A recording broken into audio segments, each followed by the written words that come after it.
All right. Okay. Let me go here. Post that.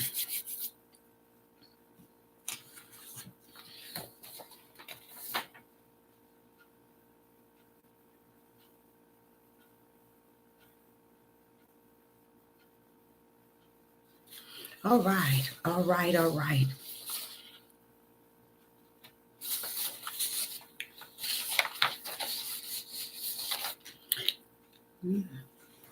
One more thing. I'm sorry.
All right. All right.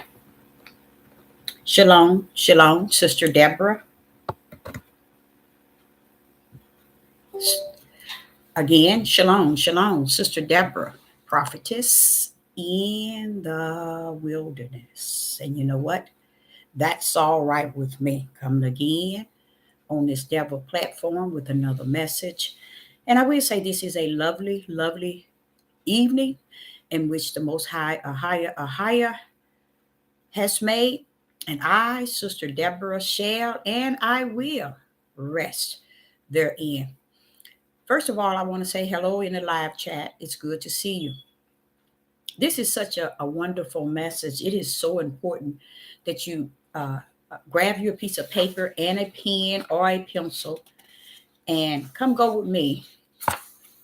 I'm going to take you a place in which you have been, but I'm going to leave so much spiritual food there that it's going to, I mean, it's going to cause you to start thinking and walking in a different way.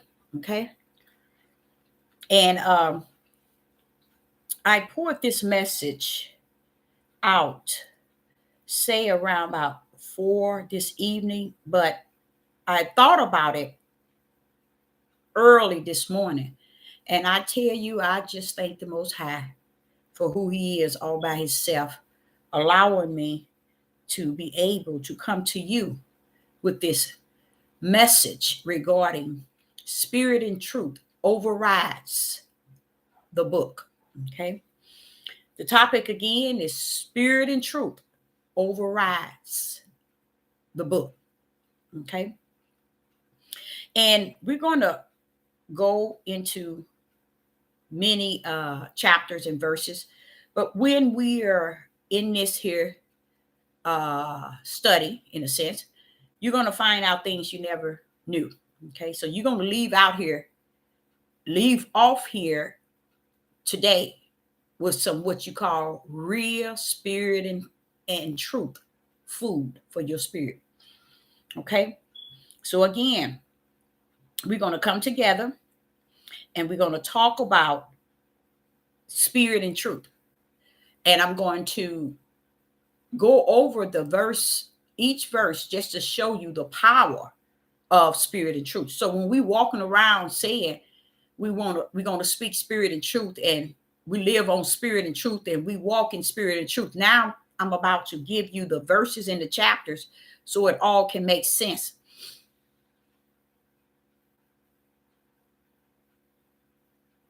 Oh, she can? Wow. Wow. Is it her what, laptop or what? What is stopping her?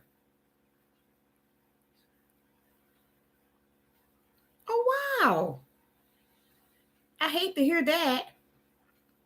I know you had told me that she was having problems uh, getting on. What? You know what? Is it something YouTube? Wow. Because they do all kind of little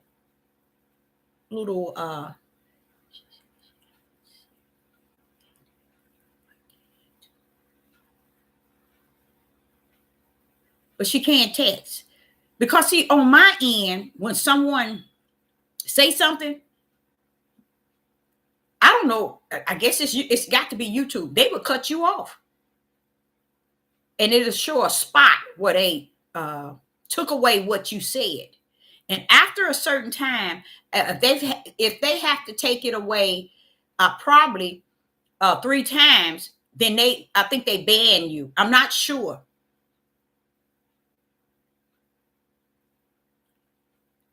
Charles says, tell her to shut off the system and reboot.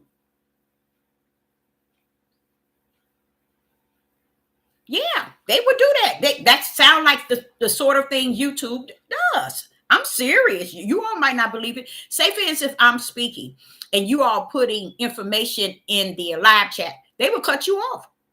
Oh, yes, they will. They will cut you off. I've sat there and watched it. And I've told you, oh, they took your message off. Said it is for review. See, so they got a way of doing it, and they might have banned her for a week or two. That could be it.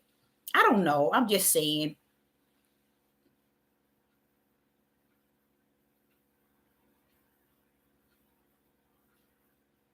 Oh wow. Okay. When it's good, she could see and she could hear the message, right? Okay. So it's we're gonna get started, and maybe okay, good. We're going to get started. And my whole idea was to cover spirit and truth, to let you know spirit and truth overrides, okay, the book. Okay. So when someone come to you trying to slam you with the book, know that spirit and truth overrides a hardback, paperback book. Okay. I'm going to show you how powerful spirit and truth is. And we're going to go to First John. Let's start. First John.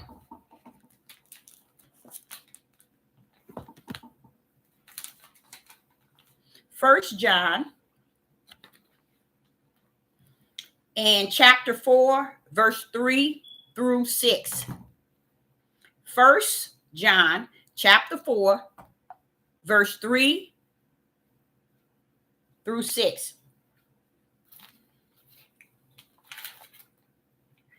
I didn't make enough room at the table. First John chapter 3, verse 4. Not verse 4. First John chapter 4, verse 3 through 6. And let's read that. And it's so important. Oh, you got it down. Thank you so much. It is so important, this message that Sister Deborah is putting out tonight. It is so important to have your Bible, pen, and a piece of paper, because this is going to give you some information for your spirit. I mean, some really good information. And this only reason why you're receiving this is because the Father said we're in the midnight hour. You got to understand you need to be set free from any captivity that says that you're going to fall under sin, iniquity, and the ways of the flesh of men. Okay? He wants you to know you have been set free. You just don't know that you are. Okay? So in John, First John, chapter 4. Did I say that? Chapter 4, verse 3 through 6. And verse 3 reads, and every spirit that confesseth not that Yeshua HaMashiach is come in the flesh, is not of Yah. Every spirit that confesseth not that Yeshua HaMashiach is come in the flesh is not of Yah. And this is that spirit of Antichrist, whereof ye have heard that it shall come. See, he's letting you know, you already done heard it. That is, he said, you already heard, whereof ye have heard that it shall come. And what he means, it shall come, it's going to be heavy. So it's heavy in this day and time. This spirit of Antichrist, this spirit who won't confess that Yeshua HaMashiach was missioned by the Father. Okay. And he said, and it says in verse 3, and even now already is in the world. Verse 4, ye are of Yah. Ye are of Yah, little children, and have overcome them. You already got the victory over those who don't even have anything to say about Yeshua HaMashiach, because they haven't confessed that Yeshua HaMashiach was mission for the Father. So those are people who got the Antichrist mentality. So what he's saying is, verse 4, ye are of Yah, little children, and have overcome them. So you already overcome them. So it's almost trying to let you know you already got victory over them, baby. So don't be trying to hurt yourself, trying to prove to them, okay, that you confessed and they have not. So we got to stop using so much energy trying to even teach people righteousness. Stop trying to show people the light. Stop trying to teach people just. Why? Because you have overcome them. You way ahead of them. They way in the back somewhere playing with themselves. So you cannot just assume that they are up there where you at. You overcome. You already overcome them. That's what verse 4 says.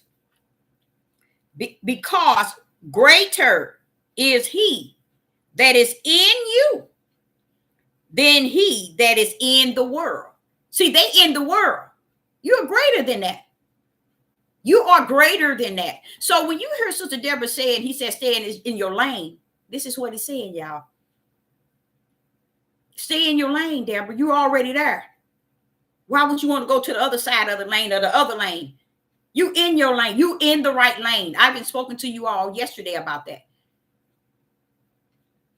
That, you know, he has to keep reminding me, you don't have to go over there to prove anything. You don't have to go over there to make sure they get it. You in the right lane. Just speak. And let it land where it's at, in your lane. Okay? Now I want you to look at this again. 1 John chapter 4 and verse 4. Ye are of Yah, little children, and have overcome them. Those who plan the life of the world, you overcome them. You already got victory. Deborah already got victory. Deborah, you don't have to step into that realm. You're already in the right lane. And if you and we decide to go in somebody else's lane to tackle what they saying, what they believe in, how they dressing, how they conducted themselves in the order of trying to change them, you don't. Just speak righteous and stay in your lane. It ain't that you out of the lane, out of your right lane. They are. Okay, now listen to what he says. Because greater is he that is in you than he that is in the world. See, what he's speaking of the world is what a lot of people don't understand. Like I said before, a lot of us think A lot of us thinking that the world is like Satan, the heathens, the Gentiles. No, the world is people who practice sin and iniquity and wicked and evil. And a lot of people, even those who say they save, they sanctify, they full of the Holy Spirit, the Hebrew Israelites who said, we the Jews, we the children. See, they don't understand being the children. Which children are you? Are you the children of Satan? If you practice iniquity and sin and wickedness and evil, you are the children, but you have to be able to understand who children. Are you the children of Satan, or are you the children of Yah? It depends. You can pretty much tell yourself really where you stand, that you're not who you think you are when you are caught up in the things of the world and thinking the world gonna help you build up on your spiritual mission, your spiritual purpose. People who got mindsets like that, that's why you see these mega churches. People go there and they fill the churches up. They make them wealthy. They do all these things because they are in the world. And the world what? Take care of its own. And the world what? Loves its own. And the world what? Supports its own. You see? So here in verse 4, I like what he said. He says, because greater is he that is in you than he that is in the world. So if Sister Deborah is in her lane, does she need anything on her left side, on her right, or in anybody other lane? Do Sister Deborah need anything? No. Why? Because greater is already in me, and I'm in my lane. Now, doesn't that make sense? You already in your lane. And while you're in your lane, greater is he that is in you while you're in your lane than he that's in the world. He that's running in the lane next to you. He that's running in the other lane on the other side. He that's running behind you. You got the full meal deal, because greater is he that is in you while you in your lane. Okay. Now we get to verse 5, and we in 1 John chapter 4, verse 5. They are of the world. Therefore speak they of the world, and the world heareth them. You see that? And the world heareth them. And this is what I was explaining to you all. And I think, and it's probably been longer than a year, I tell you all, a lot of people get on this devil platform battling the things of the world. And they just assume, since I've got so many subscribers, so many likes, I can talk now about the world. I can give these people on this platform 95% of the world and then throw in 5%. Why? Because I got enough subscribers. I got enough people who have believed in me and trusted me that I am something special. And they even got me thinking I'm special. This is the mindset of those who got a lot of subscribers. That only their goal is to reach a level of subscribers and like. Is that not the world? Yes. They haven't even realized this is the devil's platform. And the devil is playing you for all it's worth. So trying to reach a number, you selling yourself off to the what? The world. Because I'm not going to use this platform for news, you guys. I'll use it for those that are in the light that feel that they or know that they're walking in spirit and truth. Let's talk about the things that's going on in the world, you all. Why? Because they're matching my father, what? Prophecy. But I'm not going to be in here on this devil platform giving you 95% information and the world giving you the same thing. The news, the CBN, all of them giving you the same thing. And I'm going to turn the opportunity that the Father is giving me to feed you spiritual food. Instead of giving you spiritual food, I'm going to give you the world. And this is what he says in 1 John chapter 4 and verse 5. They are of the world. Therefore speak they of the world. And the world heareth them. So a lot of times they thinking they're getting subscribers and they feeling good about having so many subscribers and likes and people just woo. But they don't understand, baby, you are the world. See, what they didn't understand, what belongs to Yah is a narrow gate. It is not broad. So you don't chase numbers to get big and big and big, because that's the narrow way and the way to the way of the world. You see? Greed, desire to want. And all this time, the Father saying, okay, Deborah, where is your gift for heaven? Build up on your treasures for the rewards in heaven. Oh, nobody want to do that, y'all. And it's sad. Nobody wants to do that. They just want you to go to their page, subscribe and like and praise and glorify them. If that's not the world, I don't know what is. But I like what the Father is saying here, even in 1 John chapter 4. And when he said it in verse 3, when he was just saying that you have overcome that. Okay. And in verse 4, he tell you, greater is he that is in you. So you overcome. You didn't beat that. We were all once really, how would I serving the world? We were all once serving the world. But now we want to serve the Most High or higher. And because of that, he said, I'm going to come and I'm going to come in you and I'm going to live in you, okay?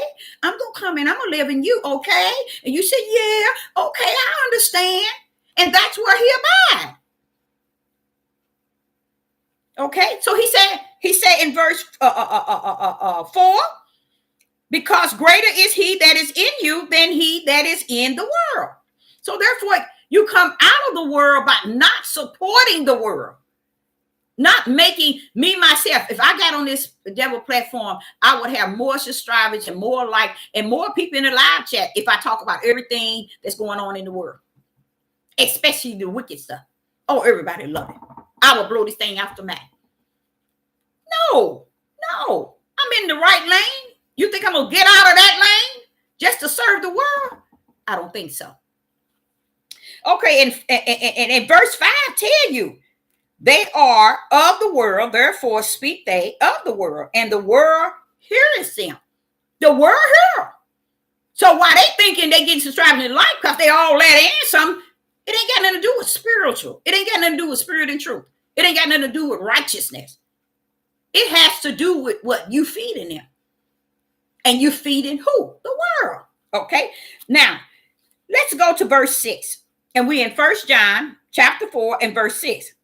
We are of Yah. We are of Yah. He that knoweth Yah heareth us. That's why when y'all wonder why Sister Deborah said you all would have to be the ones that is elect that's coming to Sister Deborah's page. You would have to. Because you're hearing me and you continue to come. Because Sister Deborah is not feeding your outer man, she's feeding your spiritual man. So you too are the elect. Listen to what he's saying in verse 6. We are of Yah. Look at that first word. He said we. You see, he's saying we. So I'm not saying me. I'm letting y'all know. He said we. So when Sister Deborah tell you all are the ones that are elect and do have the brand that Ahia told the 4 angels to brand his on the forehead. You know, mark his on the forehead. You are them. Watch what he said. This is how you know. Listen to this. In verse 6, we are of Yah. He that knoweth. Each one of y'all that knoweth Yah, heareth us. This is what the disciples saying. Those that don't know Yah, they're not going to hear. Same thing I was saying yesterday. Don't try to convince wife. Wife, don't try to convince husband, children, family members where you drilling them. Because you are just to speak it. And if you're already in your lane, speak in your lane. And let the power of Yah have its way. Okay? Now listen to what it says in 6. He that knoweth Yah heareth us. What do you mean? He that knoweth Yah can hear what Deborah is saying. You see what I'm saying? And this is what makes strong spiritual walking people to continue on this page. Because I know a lot of times I say silly things that might not make sense to you. But you persistent. You know why? Because I am the elect.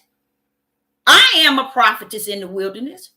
But you're rapping with me Because he created a lane for you.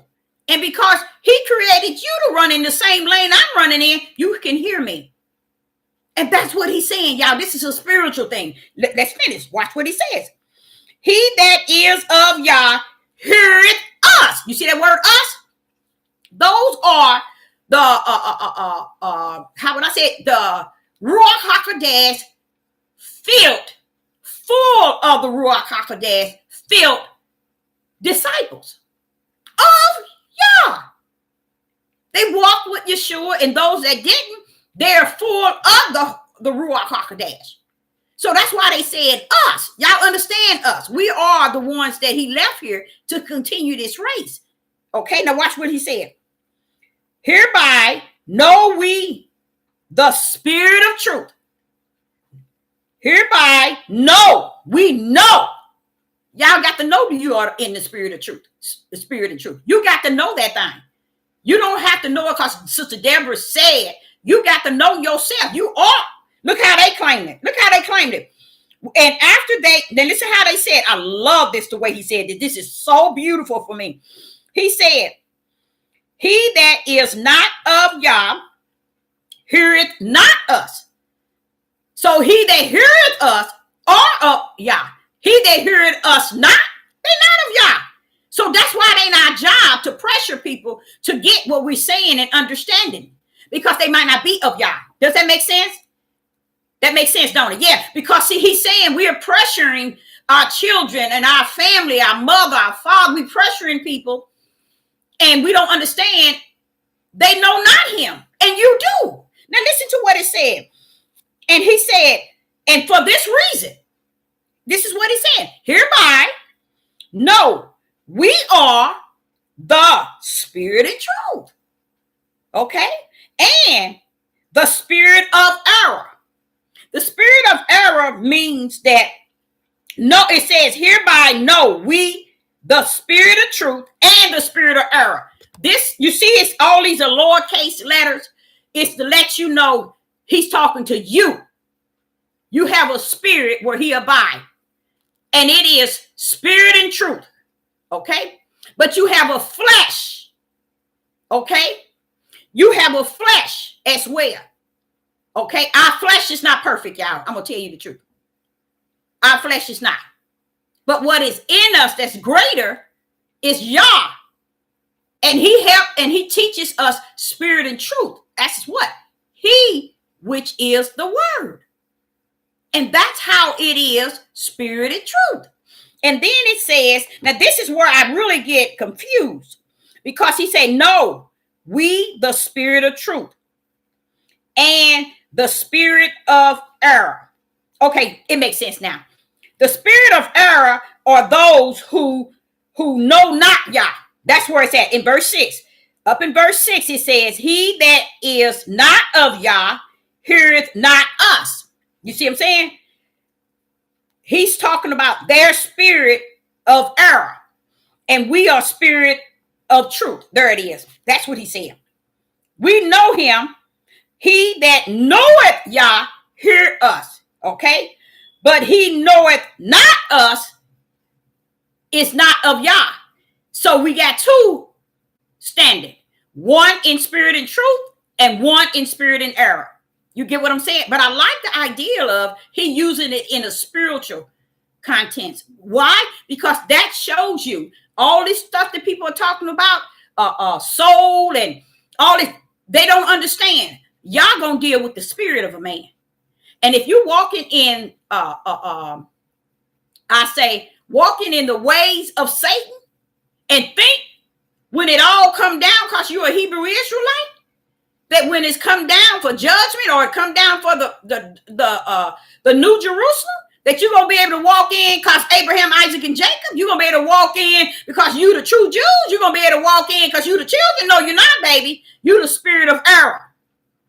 You're not going to have a place there. And that's kind of sad. No, it ain't sad. It's right. It's tight, but it's right.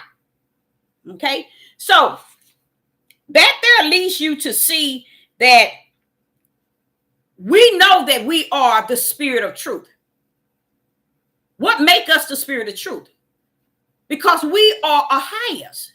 And what makes us a highest? Because he lives in us. He's the greatest than he that's in the world. Now, he that's in the world is the spirit of error. But we are the spirit of Yah. So we are the spirit of the truth. Praise the mighty Yah. Now, let's go to chapter 5 of that same 1 John chapter 5. 1 John chapter 5. And let's just go to verse 6. 1 John chapter 5, verse 6. This is he that came by water and blood, even Yeshua HaMashiach. Not by water only, but by water and blood. And it is the Spirit that bear witness, because the Spirit is truth. For the Spirit that bears witness is Ahia. And what does he do? He bears witness because the Spirit is truth. Ahia is truth. So you see when Sister Deborah said they're not teaching spirit and truth, or we should walk in spirit and truth, because the Spirit of Yah is in us and he is the truth. So we can't have people trying to tell us this book said that, and all these other books saying that. Wait a minute. I override the books in which you read. I override all these other books that you're trying to beat upside my head. You know why? But greater is he that is in me than he that's in the world. He is spirit and truth. And what else is he? Anybody in the live chat? No. What else? What else is that one that lives in you that is, listen to how he said. He said, that bears witness because the Spirit, it is truth. There you go. Very good. Very good. The word. Now, how can somebody battle you over the word when the word lives in you? And that word that lives in you is the word, was the word. It's greater than anything outside of you. So how is it they gonna battle you? How is it they gonna want to run up on you and buckle up? You get what I'm saying? Does that make any sense? That's why they can't, and they never could. I never, and I've been fighting that for a long time on this YouTube against these brothers. That's why they can't come to me with the law. You can't come to me like that. You can't come to me with the law and the commandments. Those are simply instructions and direction.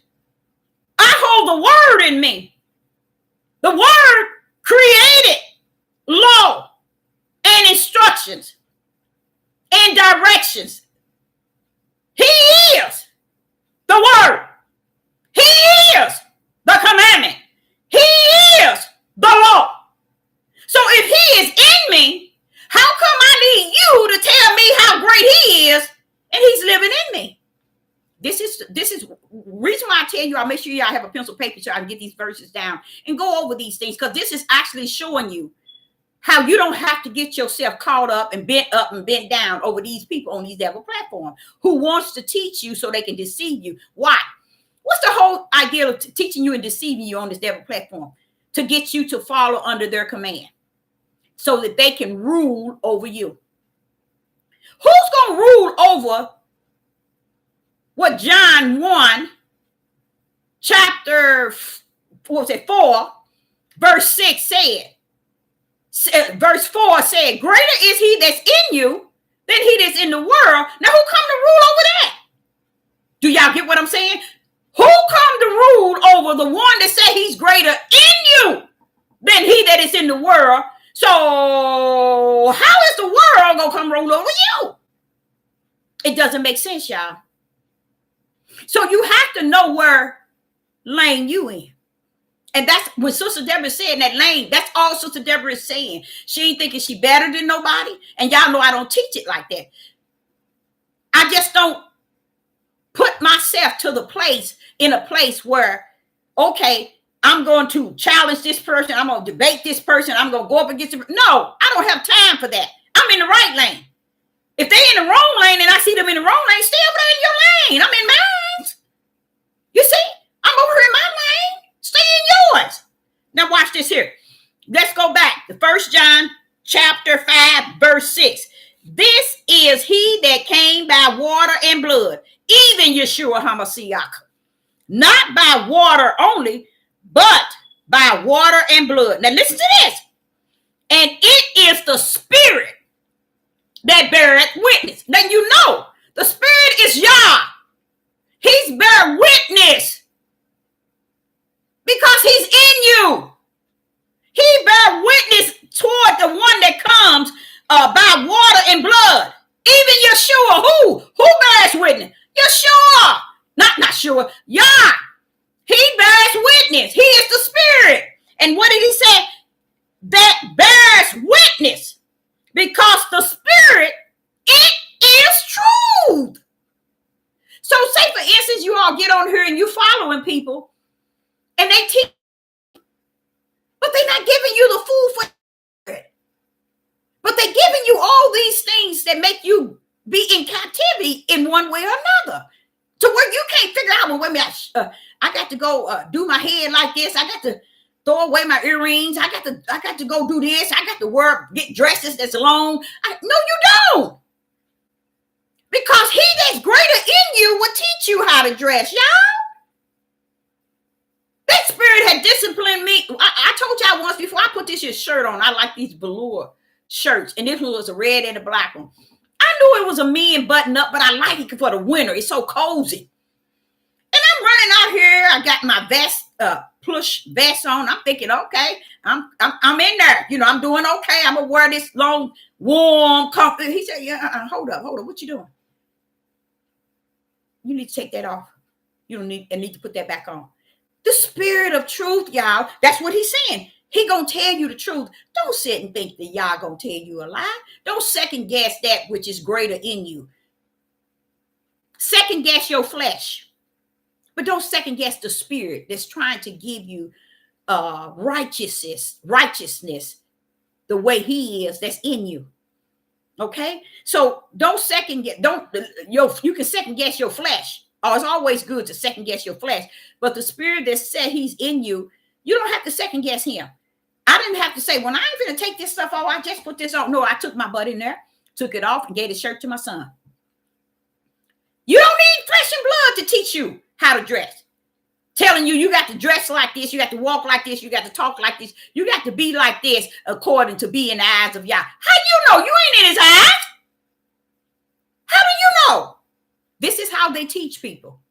This is how the church has trapped people. This is how the Catholics have trapped their people. This is how the Christians have trapped their people. This is how everybody that has a Jehovah's Witness, all of them, they trap them because the people don't have that one that's greater in them than he that is in the world. You see? So that's kind of sad if you really think about it. So what I'm trying to say, it'll cause you to see how narrow the gate, the way to the narrow gate is. It makes sense.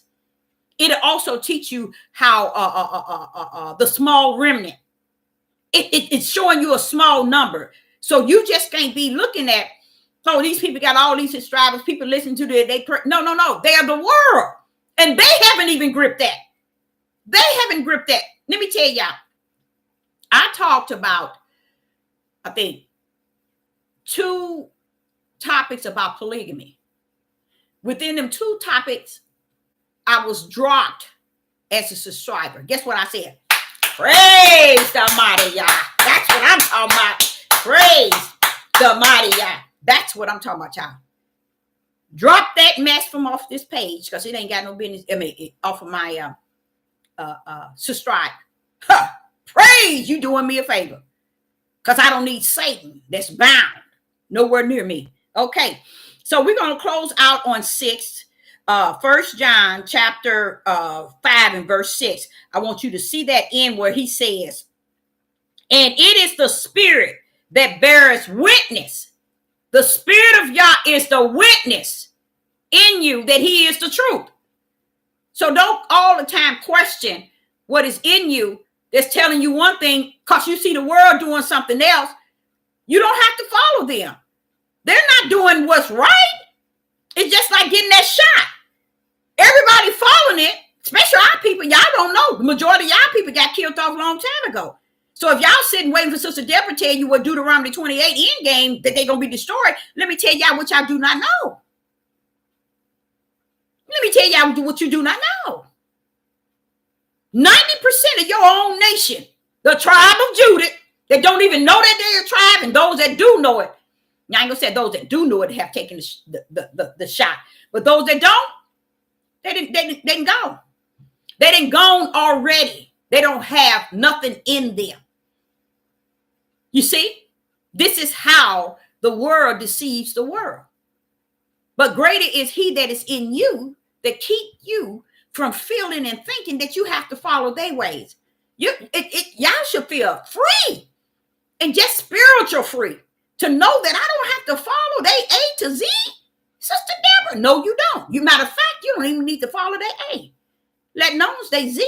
That just show you how far they are to what anything righteous where you need to be following them.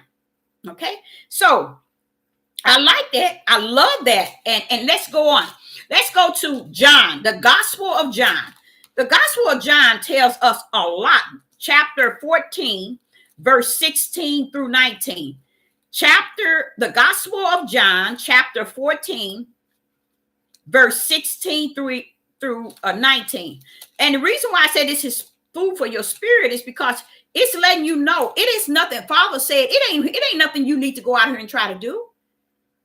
It is nothing you need to try to change, to make this way, to make that way. He said, stay in your lane. And if he already didn't fill your spirit up with the closure of being set free in him, and greater is he that's in you, when okay, if he's in you and you in your lane, ain't you good? You're good. The Gospel of John, chapter 14 and verse 16 through 19. Let us read. Verse 16 in the Gospel of John, verse 16. And this is Yeshua speaking. And I will pray the Father, and he shall give you another comforter. I, Yeshua, will pray to the Father. Then listen to what he said. And he shall give you see that word, another comforter, that he may abide with you forever. Look at that. Yeshua said, I must go. That which is in me. This is all he said, y'all. That which is in me. They gave me the power. They gave me the spirit and gave me the word. I got to go.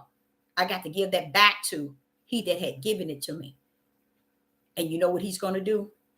He's going to come and he's going to give you a different kind of comforter. And this comforter is going to be with you forever. Do y'all see that? Think about that. Give me 1 minute. 1 minute. Just think about that.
I'm sorry. So in the Gospel of John, In the Gospel of John, okay, in the Gospel of John, chapter 14, verse 16 through 19. Let's go to 16. Now we see here that Yeshua is giving you some information. This information is going to be beautiful, y'all. Just listen to this. Verse 16. And I will pray the Father, and he shall give you another comforter. Watch this here. That he may abide in you. Okay? Forever. So Yeshua knew the plan that the Father was, once his mission was up, that the Father is going to give us something better than he gave them back in the days of old. He was upon them and they were branded. But we're now going to do what? It's going to abide in us, live in us, and teach us from that end. Y'all get that? You see what I'm saying? So this Ruach is going to live in us. It's going to be our comforter. It's going to be our teacher. It's going to be our revealer. It's going to show us things to come. It's going to do all these great things where? On the out of us? In our flesh? No, in our spirit. Okay? So he's coming and he's going to be that. Now listen to what he said. That he may abide with you forever. Okay? So when some people, this is what you hear the Christians battle with. Once saved, always saved. You know they fighting right now against that. You got Christians over here saying once saved, always saved. The other one over here saying you can't be saved if you do this, and you can't be saved anymore. You see? Because what? They living it out of the world standpoint. They speaking out of the world. See, when you speaking out of spirit and truth, you already know that spirit and truth comes to abide in you. This comforter is coming to live in you. But someone might say this, but Deborah, what if the comforter comes? Now hear me out, because this is food for your spirit. If the comforter comes and he abide in me, okay, and he teaching me and he teaching me, and I decide 15 years to live a different life than what I lived those 15 years with the comforter in me. When the comforter is not leaving you guys, do y'all hear me? The comforter will not leave you. Listen what Yeshua said. He may abide with you forever. Forever. So this telling you the Ruach HaKodesh, when he come in you, he's going to abide there forever. Okay? So no one can tell you you lost this and you lost that. So what would he do? He's not coming to abide in something that was not his before the foundation of the world. You get what I'm saying? That's how I said we need to stop thinking of him like man, like a flesh of a lion mouth man. That is not who he is. He's about what he's saying. He say what he's about. Yeshua is telling you, when Yah's spirit come to live in you, it's there to stay. If you go out and you murder, let's say if you go out there and you murder 20 people after serving Yah for 15 years, you decide to do things the opposite of what he stands for, what is righteous. You decide to live a life of unrighteous. A higher is going to take you out. He's going to take you out. How is he going to take you out? Anybody in the live chat? Somebody should be able to know this. If the comforter is coming, it says here in verse 16, that he may abide with you when? Forever. So what is it if Sister Deborah decide to start going into the world and doing all the unrighteous things? Let's do what Solomon did. Or let's use Solomon for an example. Let's use Deborah and let's use Solomon. We're going to use Solomon and we're going to use Deborah. We know Solomon had many wives, but I think what's kind of sad too, a lot of them don't understand these these women wasn't sexual, you all. When we help y'all out a little bit, let me help y'all out. The Father just taught this to me less than 30 days. Less than 30 days. He said he never gave the man nothing that will last but a few minutes. You see? So it's nothing in a man that can last but a few minutes at a time. And they still need rest time, hourly rest time, to go another few minutes. So the Father is saying that all of that stuff, that's that lust and that desire and that manipulation that they tell people, and even men tell women, and women really think. And that's why a lot of them draw to other stuff. When, I only, by nature, he only gave me a few minutes and I can do other things till you get yours, because I done got mine too quick. That's the mindset. And this is what makes them go to other way of doing things. Okay. And when they do that, they're trying to please, because by a higher, he ain't give them nothing that'll last. You see, he never gave a man, just like when he put them in the garden naked, that was a sign for you and me to know a higher never focused on lust and nudity, being naked and figure it was something that was so wow. He never put that in the hearts of man. Sin did. That's why he put them in the garden naked. You see what I'm saying? So a lot of things we try to switch him. Yes, silly men. That's right. A lot of times we try to switch him and make him like unto the men. You see, and that's not who he is. So what happens was, the Father wants us to understand that through Yeshua, he talks. Yeshua in the Gospel of John, chapter 14, verse 16, it says, and I will pray the Father, and he shall give you another comforter, that he may abide, okay, with you forever. And the reason why he said another comforter, because Yeshua knew that he was just an angel. Okay, he knew he was just an angel. He had to go back to the mission where he started before the foundation of the world and sit on the throne on the right-hand side of the Father. And there he sits. Why? Because he's waiting for the power of Yah to give him the mission to come to collect all that belong on the four corners. So he has to stand still there. Okay, so who is this comforter? It's Yah himself, his spirit. And it comes to live in us. So say, for instance, now he's living in us. Okay. And all of a sudden now, Sister Deborah is going to take off living a different life. I've been, let's say in my lane all this time. And now I want to go into the world lane. Okay. Or let's say Solomon. Because Solomon was branded. But because Solomon was branded for his namesake, then therefore, what Solomon did in the flesh was destroyed with the flesh. You see? But that which he represent in the spirit is in the spirit of Yah. So let me use me now.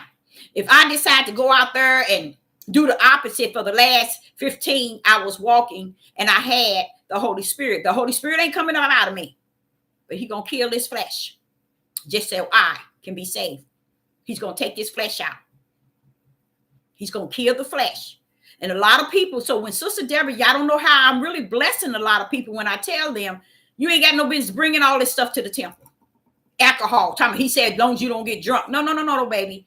You bringing too much stuff to the temple, and then eventually you're going to lose your life because you're bringing too much sin to the temple, too much pleasure of the flesh to the temple or near the temple. So if Sister Deborah get out of here and I decided to be a prostitute, okay?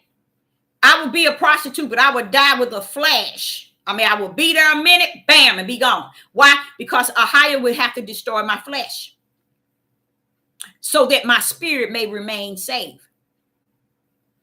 And that's what he said. He said, before I allow you to bring that trash to the temple, he said, I will destroy the body. And that's what a lot of people don't understand. So when Sister Deborah telling people that having all these wives and having all these control and all these this power of you this, you just don't know what type of lifestyle you building up for yourself. And Ahiah is sitting there letting you so he can shut it down in a blink of an eye.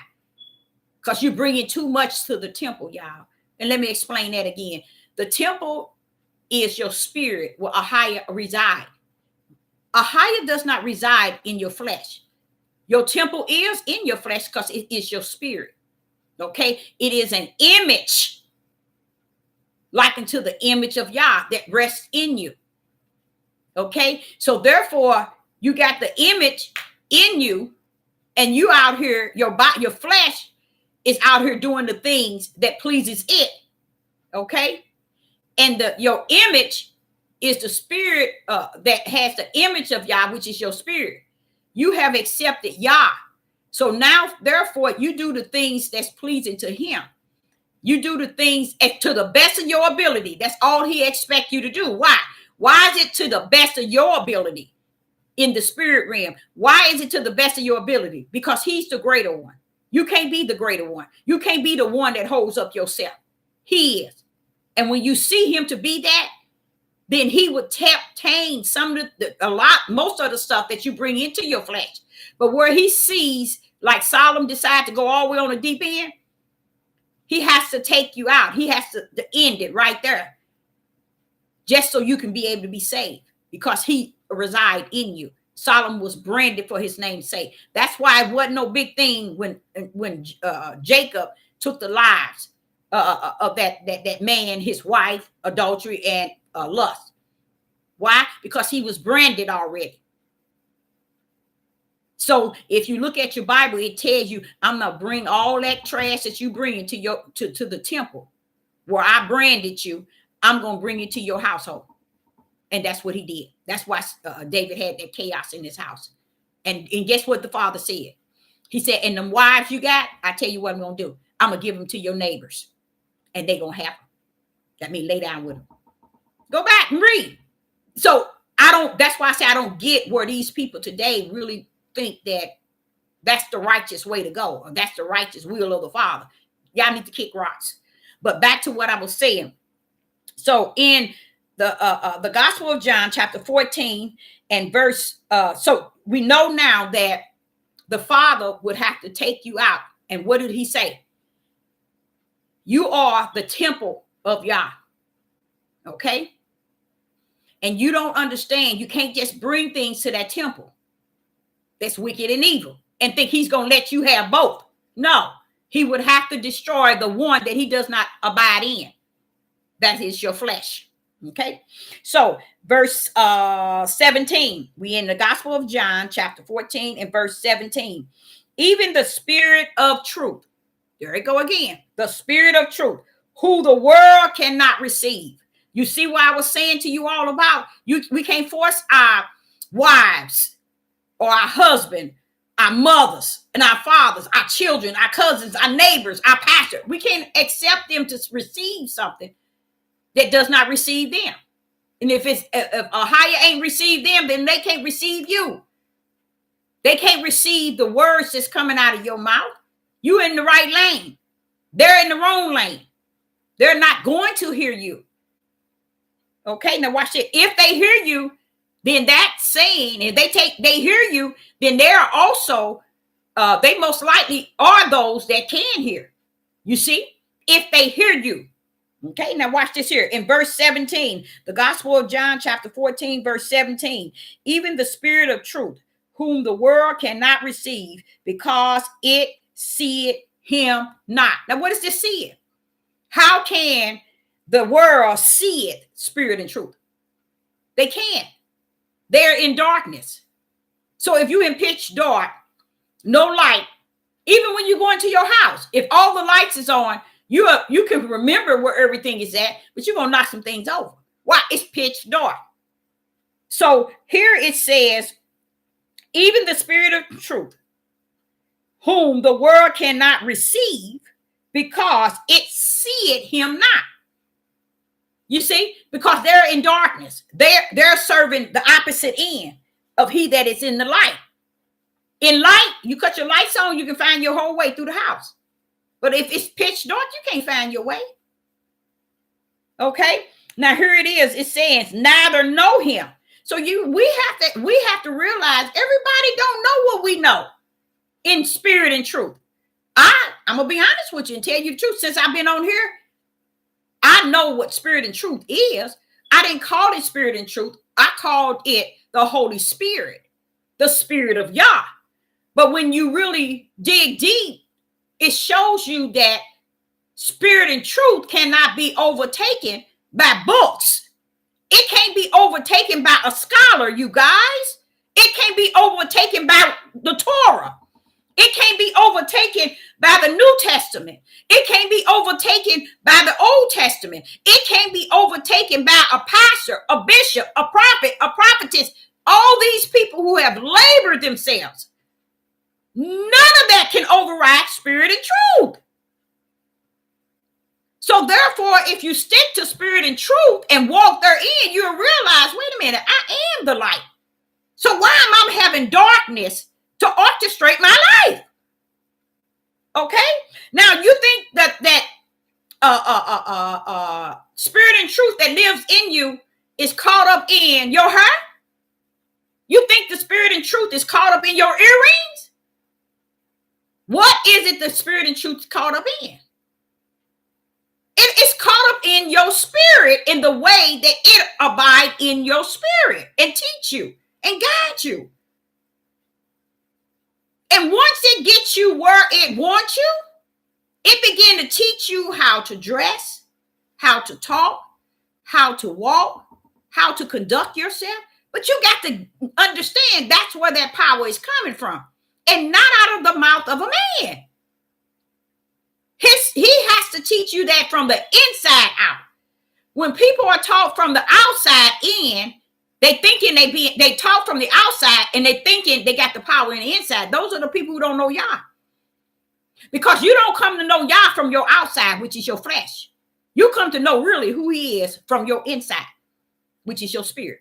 Okay. So here in verse 17, the Gospel of John, chapter 14 and verse 17, even the Spirit of truth, whom the world cannot receive, because it seeth him not, neither know him. But ye know him. You see? Yeshua telling y'all, you know him. They don't, but you do. Watch this here. For he dwells with you and shall be in you. So when y'all sitting, y'all hear me saying spirit and truth, hold firm to it. Live by that. No, it's a form of being assured that greater is he that lives in me. He know me and I know him. You can't go to a group of people or church or camp or community that says they worship your father, but they teaching you from the outer man. They want to tame you from the outer man. They want to order you to follow their rules, their regulations, their order, and they want to conduct themselves in a manner as if they oversee you.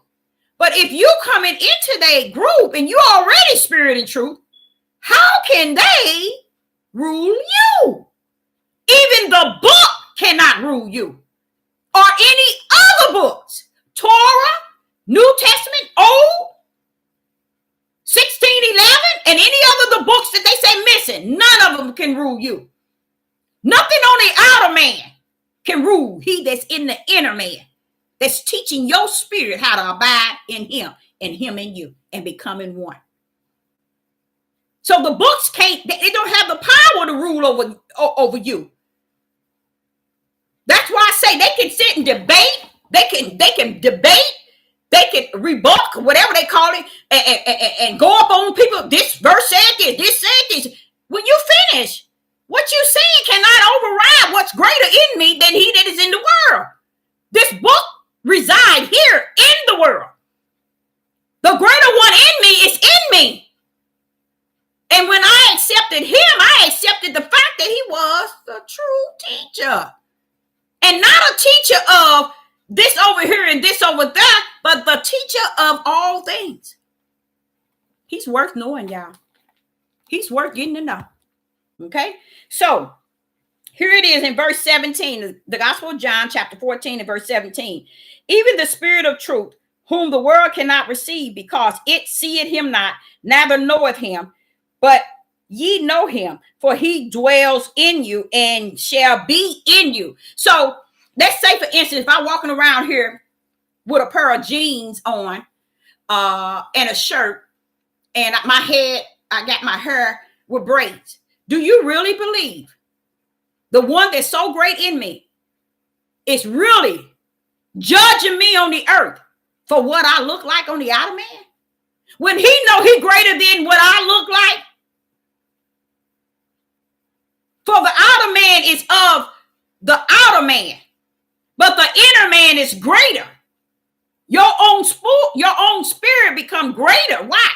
Because a higher lives in there. And Yeshua is constantly telling y'all.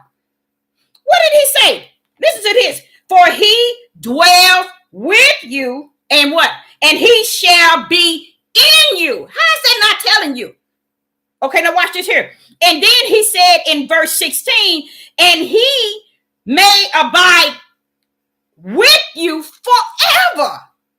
If that flesh tend to get the victory of your spirit where a higher dwells, a higher will take that flesh out of here, y'all. He said, because I am the temple. You can't bring that to the temple where I dwell. I have to cut that off. And that's how he is. If he does not, now listen to y'all, this is very scary. If a higher does not cut it off, or if he don't put a stop to it, you are not of his. And he is not in you. You are not of his, and he is not in you. Let's go to David, Abraham, Isaac, Jacob, Solomon. They were branded for his name's sake. So no matter what they did, he judged them on the outer man, which was David's family, who was close to him from the outer. That was the judgment. But David had a mission in the spirit. That's why he couldn't be destroyed until his race, which Sister Deborah is running in, is completed. So Satan comes to interfere with his lane, and he seems to find pleasure in that lane. And then, okay, you find pleasure in that lane. I tell you what, I'm going to bring judgment on that that pleases you on your flesh, because your spirit is already branded for my name's sake. That's coming back to me. You see what I'm saying? It ain't that he's approving these people for doing what they're doing. Don't think like that, y'all. Ahaya is not approving unright and unjust. He's not making anything a pleasure for men to live on it. Do you know who would want to leave off this earth if they had everything there to pleasure them and please them and make them feel good? Who would want to leave it? And they can have everything on the earth. Who would want to leave that? But it will show you a sign that they don't serve y'all, because Ahaya would not give them. Ahaya would not give them the things that pleasures and causes them to choose it over him, to put it on pedestals over him. So that's why when you saw Solomon first inherited what David had. That's what Solomon ended up having. And a lot of people so ignorant, he ended up with his whole everything. So a lot of those women that they were saying wives, see, this is the flesh of men, the lust of their mindsets. They don't understand, baby, y'all got that all bent. This man Ahaya never created a man to have a long length of pleasure within his pleasure. That's why he created it to be a short spoken moment. And that's it. And if he oversteps the boundary, he loses his desire as a man. Ahaya cut that thing off, not cut his private area off, but the function of it. I'm just telling y'all, Ahaya don't play. And we're sitting here making it all what we want in lust and in pleasure and all this. We don't even understand. That's not even how he rumbled. These men was monarchies that were branded for the Father's name's sake.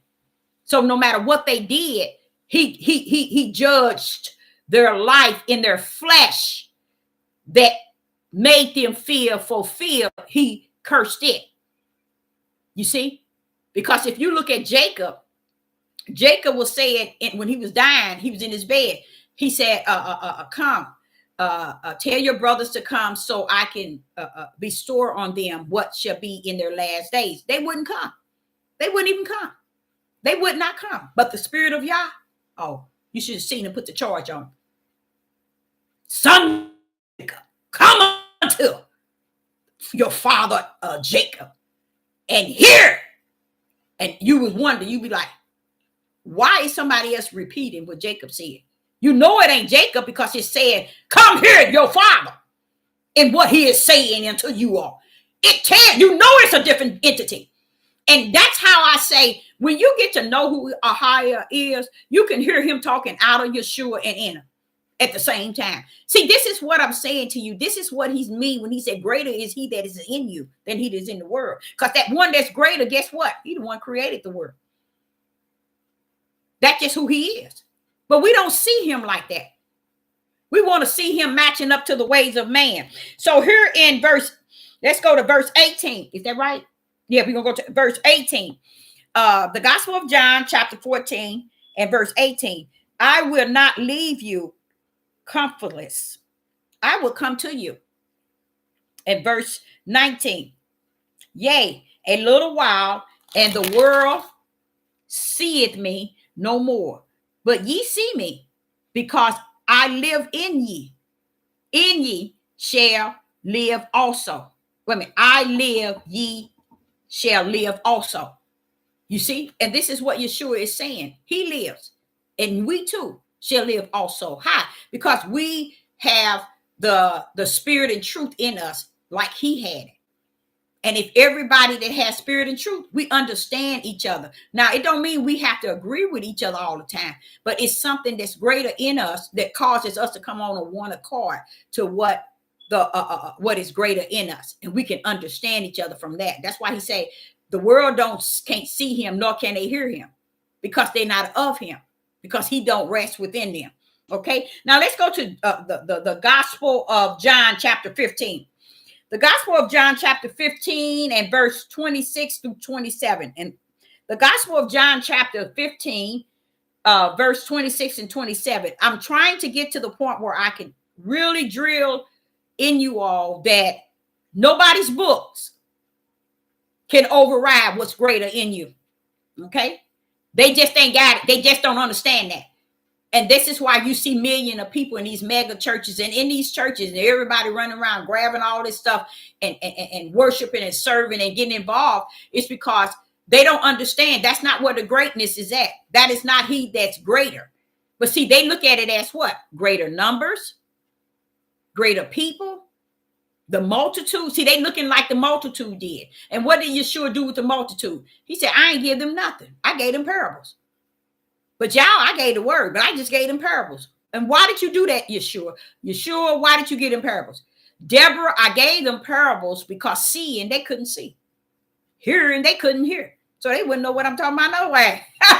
So you see what I'm saying? He said that so many times in the time he was here. Even the disciples was blown back because they were disappointed. They said, well, why are you giving them one thing, giving us another? He said, hold up, let me tell you one thing. Them I give parables. You I give the word.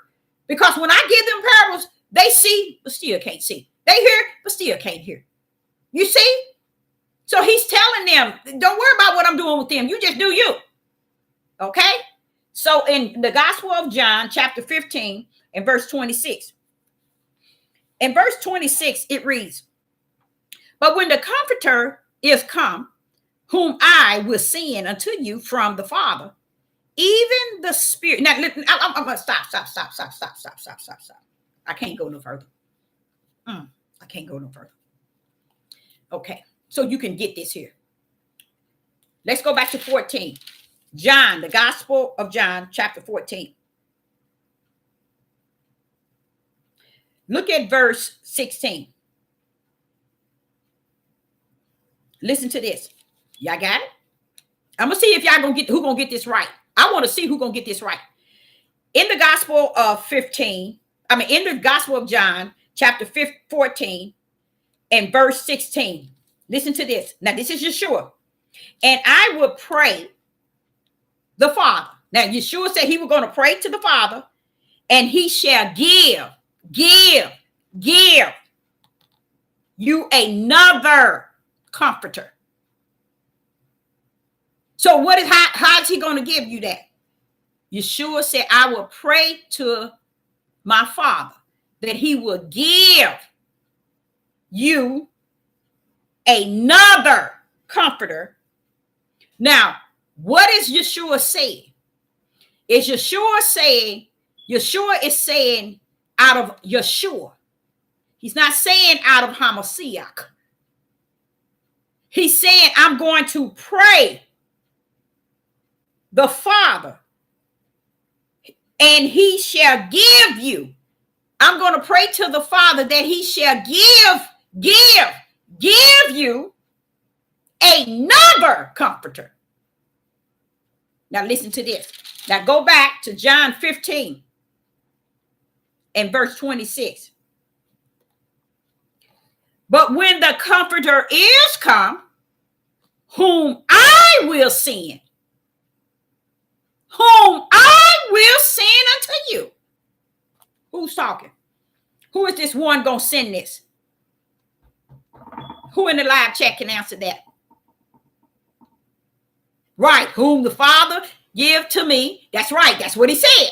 That's what Yeshua said. You are so right. That is so true. So what is going on in John chapter 15 and verse 26? There you go. Y'all own it. Y'all know y'all getting it.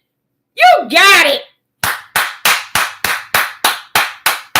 You see, in the other one, it was Yeshua saying that I'm going to pray that the Father. You see? But when he got to 26, he said, and I will send, wait a minute, who is that going to send it? That was Hamashiach, which the world called Jesus, but the world called that Christ. Christ is the power. Do you see how that makes sense? So the power is going to usher, what did I tell y'all? The Ruach HaKodesh. You see, y'all, the power has always been Yah. And this is what Yeshua is saying. But when that comforter is come, which is Yah, whom I will send, who's going to send it? Hamashiach, he's the power. Unto you from the Father. It's the Father power that gives you the comforter and not Yeshua. You get it? So I like that because, you know, he actually 1 minute said he's going to pray to the Father to send you the comforter. And this here knocks it off the box because it tells you something else. It said, I will send unto you from the Father. The Father's power. It's going to bring the comforter. That's the door. Okay. That's the door I try to explain to you. When your sister Deborah is talking about, you can't come through the back door. You can't come to the basement door. You can't come through the basement windows. You can't come through the bedrooms window. You got to come through the front door. The front door is my Father, a highest power. He's with Yeshua Hamashiach. Hamashiach is the power of Yah that came down as the Son of Yah. Yeshua came down as the Son of Man. And they come down for one mission. Okay? So therefore, when Sister Deborah said you got to come through the door. And what did I say? I said to you all, that's why you have to receive it as a whole. Yeshua HaMashiach. You can't go around saying, oh, I pray in the name of Yeshua. I pray in the name of Yeshua. You won't get no breakthrough because it ain't Yeshua that you're praying. You got to say Yeshua HaMashiach. The world calls it Jesus Christ. You see the Christians, they always say in the name of Jesus. In the name of Jesus. There's no power in the Son of Man. The power came through the Son of Yah to support the Son of Man with the mission. In the mission. That means Ahaya with us. You see? So therefore, I like that. The Gospel of John, chapter 15 and verse 26. And it says, but when the Comforter is come, whom I will send, there go that power. That's Hamashiach. He's sending the power unto you from the Father. That's, you know who that is? Who that power is, you guys? Genesis chapter 1, verse 26. That was us. That was us. That's going to send the Comforter. That was us. You see? But you know what? I'm going to tell you something. I was on the couch earlier today and I said, Father, that's kind of sad. Father, that's real sad. Because I was saying it's sad that so many people really think they got it. And I understand to the fullness why it says denying the power therein. Because they want a higher without the power. You see what I'm saying? And if they didn't, when he said, Deborah, but if they missed Genesis chapter 1, verse 26, they'd have missed the whole book. But I'm like, oh, but Father, you know how many people been in this book? You know how many people still following this book? You mean they miss it? He said, because they missed the power. Then therefore, you can't say Yeshua HaMashiach because you don't know who HaMashiach is. See? You're getting confused who Yeshua is and who Hamashiach is. But a Father, his whole intent was for you when you hit into Matthew's, he was hoping that you would see the difference between the Son of Man, born of a woman, which is flesh, and the Son of Yah, which is his only begotten Son. He was hoping that we would have been by now able to see the two difference. And even though they two different, they work in one mission. You get what I'm saying? Which makes a lot of sense. It makes 100 trillion million sense. But see, we forsaken the power and we thinking we're building our belief on Yeshua, the Son of Man, without the power. They're believing and trusting in Yeshua without the power. Can't be. The Ruach will not come in you until the power bring it forth in you. You see what I'm saying? And the power is Hamashiach, the world called Christ. So this is why I say that it's kind of sad. Y'all, it really is. Just think how many people that sit and listen to Joel Osteen or whatever his name, T.D. Jakes. I don't care how good his message is. The anointing can come two ways. It can come through Satan or it can come through Yah. That's another teaching. Many people don't know the difference. Many people don't know the difference. Just like they don't know wisdom. Wisdom can come through the flesh and it can come through the spirit. Knowledge can come through the flesh. It can come through the spirit. Understanding can come through the flesh. It can come through the spirit. You see? And by us forsaking the spirit, and wanting and desiring those things out of the mouth of flesh, then he said, I'm through, Deborah. I'm through. And that's why a lot of people they deny the power. Well, where's the power at, Deborah? Deborah, the power was in the beginning. It created everything. That was us. And as they see us, like you all know now, us is the right hand of the Father. Us is his stretched out arm. That is all power that belongs to the Father that was saying, let there be. So if they didn't know then, what makes you think they know now? He's saying they still don't. Because they will even hear my voice and still not able to comprehend it. Why? He said, Deborah, if they hear you, they can hear me. And if they don't hear you, then they can't hear me. That's why they don't know where the narrow gate is at. That's why they can't find it. See, they don't get that. People don't get it. Everything today is in the flesh. Everything today serves Satan to the utmost. So let's go to verse. Let me see. And it says, let's go to verse 26 and finish that. But when the Comforter is come, whom I will send unto you from the Father, even the Spirit of truth. Spirit of truth, you guys. A book cannot, overstep the boundaries of spirit and truth. Okay?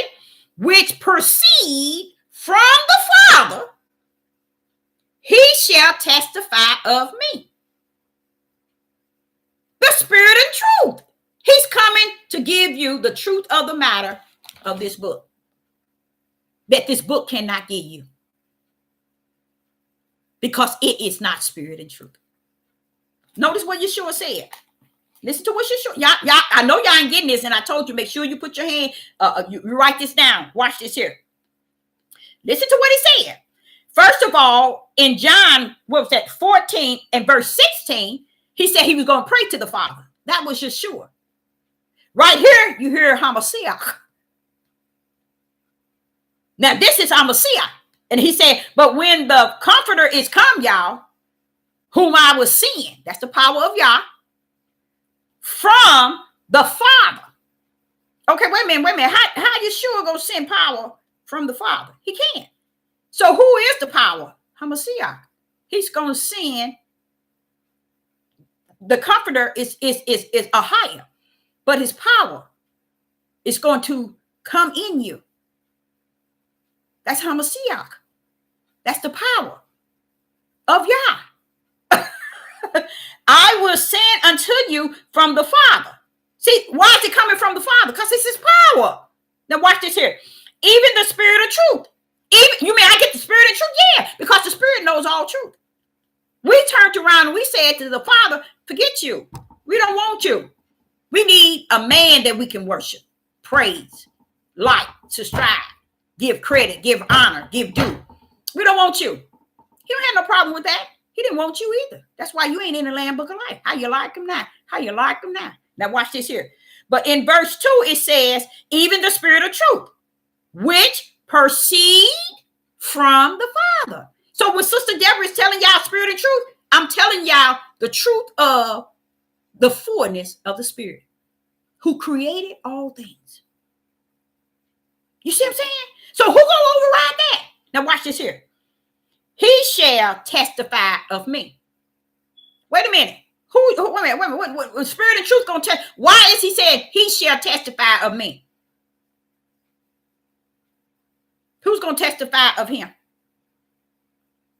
The power is going to be able to testify of Yeshua and of Hamashiach. When you don't have the truth, it's when you think Yeshua is it and not know the power that has made it come to play. It made it come to play. A lot of people, let me explain something to you all. When Yeshua went down for the count, Yeshua was in Gethsemane. He said, take away this bitter cup, not my will, but thy will. But wait a minute, hold up. Who you asking to take something away? Hold up, Yeshua. I'm trying to make a point to these people. Yeshua, you say, take away this bitter cup. Who you asking to take away the bitter cup? Anybody know? Who is Yeshua asking to take away the bitter cup? That's right there. In him. Take away this bitter cup. There you go again. The power. There you go. He was talking to the power. That's why he reversed it. Oh, not my will, but thy will be done. I got to do the work of the Father's power. It got to be done. There you go. It's the power. The Hamashiach. There you go. That's what he was talking to. That's who he was talking to. And let me explain something to y'all that's kind of sad. And this is sad. This is really sad. So here go Yeshua being crucified. What happened? He has to hang on the, and he has to die and shed flesh blood, not spiritual blood. He had to shed flesh blood. So he got up there, and all of a sudden, when the Ruach HaKodesh, when Hamashiach separated itself from Yeshua. So when on the cross, Hamashiach separated itself from Yeshua. Why? Because the power wasn't coming to die for the flesh of man. Praise the mighty Yah.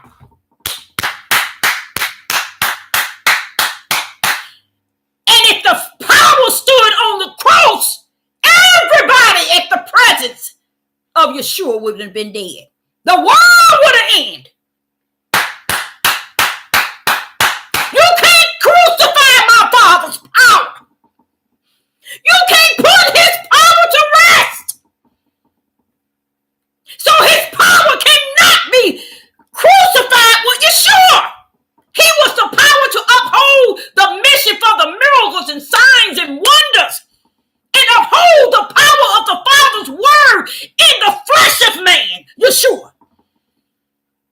So he can get Yeshua to the cross. And I'm not saying literally a cross, but I'm saying to the point where he can get Yeshua to lose his life for you and for me. So what happened? I'm going to tell y'all what happened.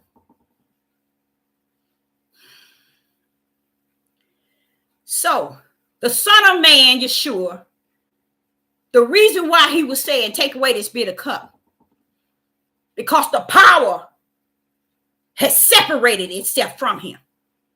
I can't go down with you. I'm the power. And if I have to be tampered with, this whole world will end. I'm all power.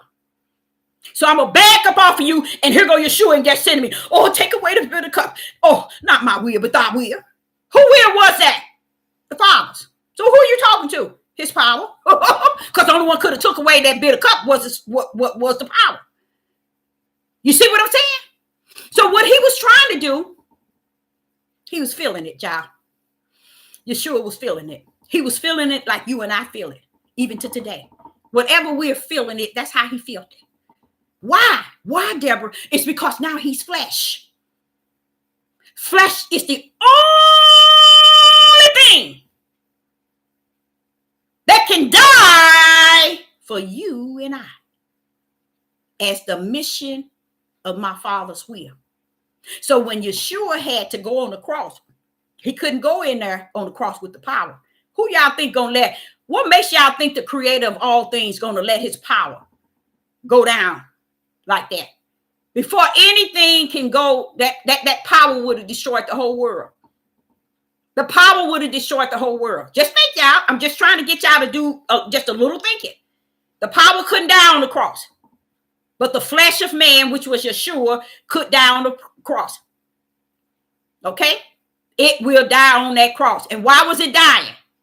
To shed real blood, because he's born of a man, flesh and blood, to shed his blood for your blood and mine, which is flesh. That's all. He was just coming to die for our flesh. So that Satan won't be getting dominion over everybody that's dying, and he thinking they dead and they everything about them gonna die. Oh no, you ain't. Death. Where are ya? Where's your sting at now? You had it going on, didn't you? But I come. See, y'all don't know how Ahia has backed y'all tails up and has backed y'all tails down before the foundation of the world. My Father had already had y'all tails written in the Lamb Book of Life. And y'all down here acting a monkey like he's some type of flesh and blood. And he has to rumble and walk and talk and act and be what you want him to be. But let me tell you today, you can't even smell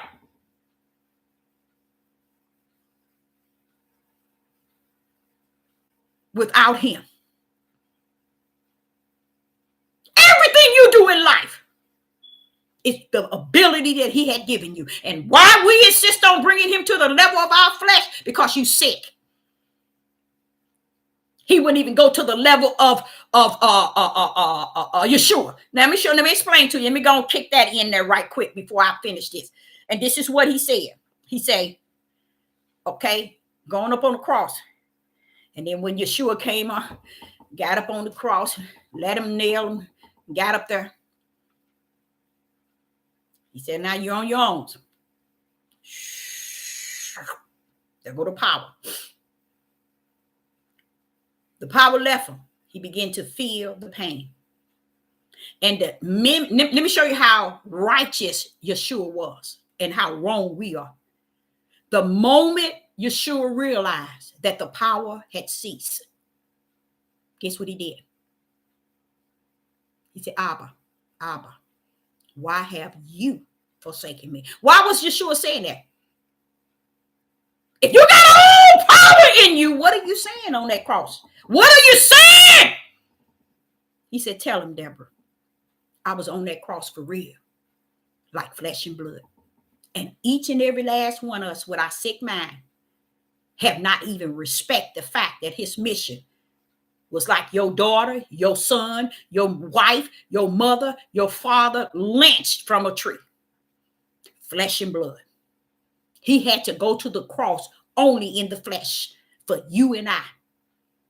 Sins. To redeem us back to the Creator.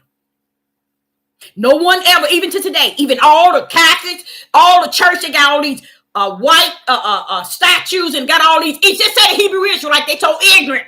They so busy putting them black. What's the sense of knowing what nationality it is when you don't even know his mission itself? What sense that you had kinky hair, grass look, when you don't even know his mission? You missed it. You think it was really about him having woolly hair? You really think it was about him having skin like burnt brass? The ignorance of these men. It's about recognizing he was like unto the prophets that were murdered for the word. But the Father said, hold up. I'm going to send another one down, but hold up. Because if I have to go down, it'll never be another earth. But I'm going to send one more. And I'm going to send my right hand, my only begotten, my beloved son, my right hand of power, down with Yeshua. It's going to help him to complete the mission just to get him to that cross, to die on the cross like flesh and blood. So when y'all run y'all tails around here and don't understand him dying on that cross was real, y'all. It's realer than real. We run around here and talk about how they killing our men. These men being killed can't compare to what he had to go through. Because he was perfect, sinless, no reason, none whatsoever. Our brothers, they done so much sin, they should be killed. I'm not saying it like that. What I'm saying to y'all, sin leads to what? Death. But you talking about Yeshua, he knew no sin. So he died for you. So when he got on that cross and realized that the Father had took everything from him so he could feel that thing. And he began to feel that spirit disappear, the power of a higher, bam, out of him. And he began to plead with the Father. Why have you forsaken me? See, in the mission, he somewhere along the line, he didn't know it was going to be. He knew about the sacrifice in the heavens because the lamb was slaughtered. Everything was done from the heaven level. But he couldn't feel it. Oh, my God. Father, it's time for me to go under. It's time for me to start. Ooh, the Father is giving me too much, y'all. He's giving me too much. Oh, is it too much? I just thank him for it, though. Because think, y'all. Just think. In the heavens. Listen to what he just told me. I'm going to give y'all what he just told me.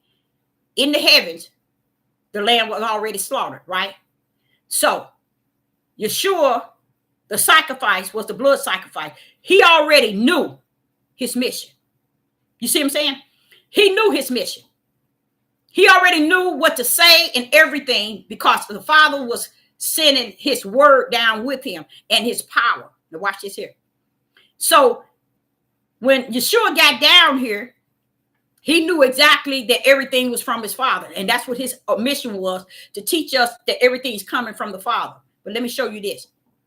So I'm sitting here telling y'all, when he got down here, what happened that he felt that Ahia has forsaken him. when his mission was in heaven. Okay? So how did you never ask the Father that he forsaken you through the whole mission, even when they beat you? You didn't say, Father, Father, or Abba, Abba, why have you forsaken me? Let me say that again so those that are walking in spirit and truth can get this. Yeshua never said, Abba, Abba, why have thou forsaken me? When he was getting beaten, when he was put in prison, spit on. He didn't say that thing. He only said it when he was being crucified. Why?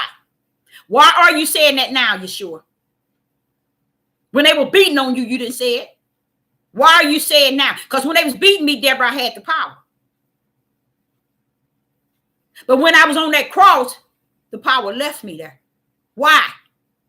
Because, Deborah, I couldn't be crucified in the spirit. I had to be crucified in the flesh. So the flesh felt the pressure of me in the flesh. And that's why I said, take away this bitter cup, because I'm now feeling it like you, Deborah. I'm starting to feel this. I'm starting to get scared, Deborah. I get on that cross and that pain. Now the power has left me. I can't endure the pain. And that's why the Bible said he gave up the ghost. Because Ahia didn't say you're going to feel the pain. He said you're going to be the blood sacrifice. He did an excellent job, a perfect job.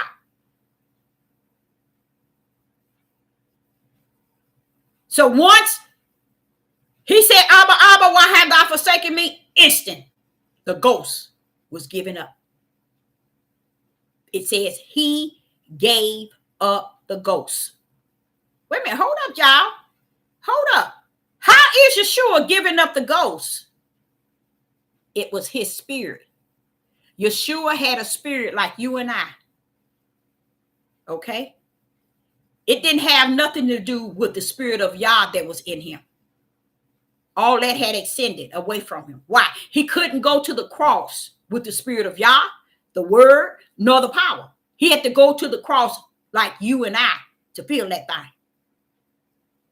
So he went in it with the fear when he was in Gethsemane. Take away this bitter cup, not thy will, but your will. And when he was on the cross, he died like a man, like a flesh, as the mission had orchestrated it from the heaven. But what was so powerful that the Father gave me while I was speaking it to you, it was this. I'm going to tell you why, because I ain't got no sense. I don't care. I don't got no sense. You know what I said? While I'm talking to y'all, you know what I was saying? But Father, didn't Yeshua know that he was going to have to suffer the cross in the flesh? He said, no, he didn't, Deborah, because he wasn't flesh then.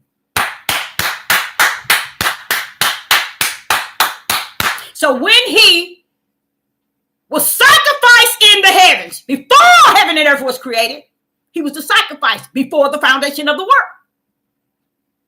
And before that foundation of the world, he couldn't feel nothing because he wasn't flesh. He was spirit. Because I'm sitting here saying, but Father, wait a minute, hold up. Why didn't Yeshua know? He knew all his whole mission, but he didn't know it's going to be painful when he ascended doing the sacrifice. I mean, doing the crucifixion. He didn't know that he was going to feel that pain. Yeah, but he didn't know he was going to feel that pain. How he going to know he's going to feel that pain? He was a spirit. He was an angel. He didn't have flesh. Flesh is what feels pain. He was in the heavens when he was sacrificed before the foundation of the world. He knew the mission, but he didn't know the pain. Hallelujah. So here he is. Gave up the ghost. What is the ghost? His spirit.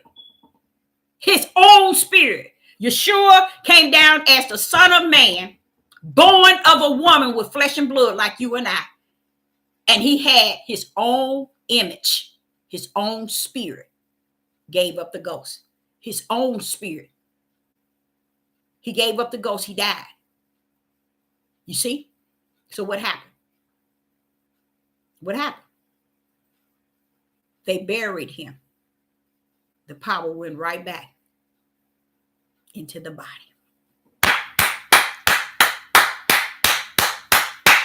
Say, I'm going to sit here with you in death. And I'm going to raise you up on the third day. With what? All power again. Boom. See what I'm saying? All power was the power that was in him in the mission that had to give up Yeshua just to let him die like a man. Then when they buried him, the power went right back in. See, I'm going to lay down here with you for 3 days. And I'm going to raise you back up. Why was that? Why was that?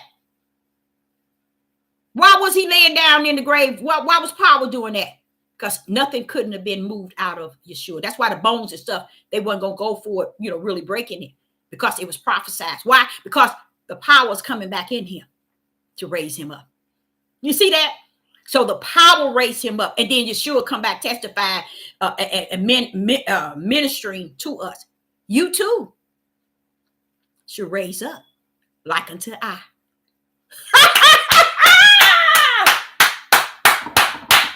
Woo! He's letting you know that the same power that risen me shall raise you up in them days. Woo! So a lot of times people have talk, and they so lost, and don't care. They still want to lead. And it's a sad thing. Now, let me get to this last one. Oh, did we cover that? Okay, we didn't cover the Gospel of John, chapter 15, verse 27. The Gospel of John, chapter 15 and verse 27. And it says, and ye also shall bear witness, because ye have been with me from the beginning. Praise Yah. He's telling this to his disciples. So, did we cover 16 and 13? Okay, here we go, y'all. The Gospel of John, chapter 16 and verse 13.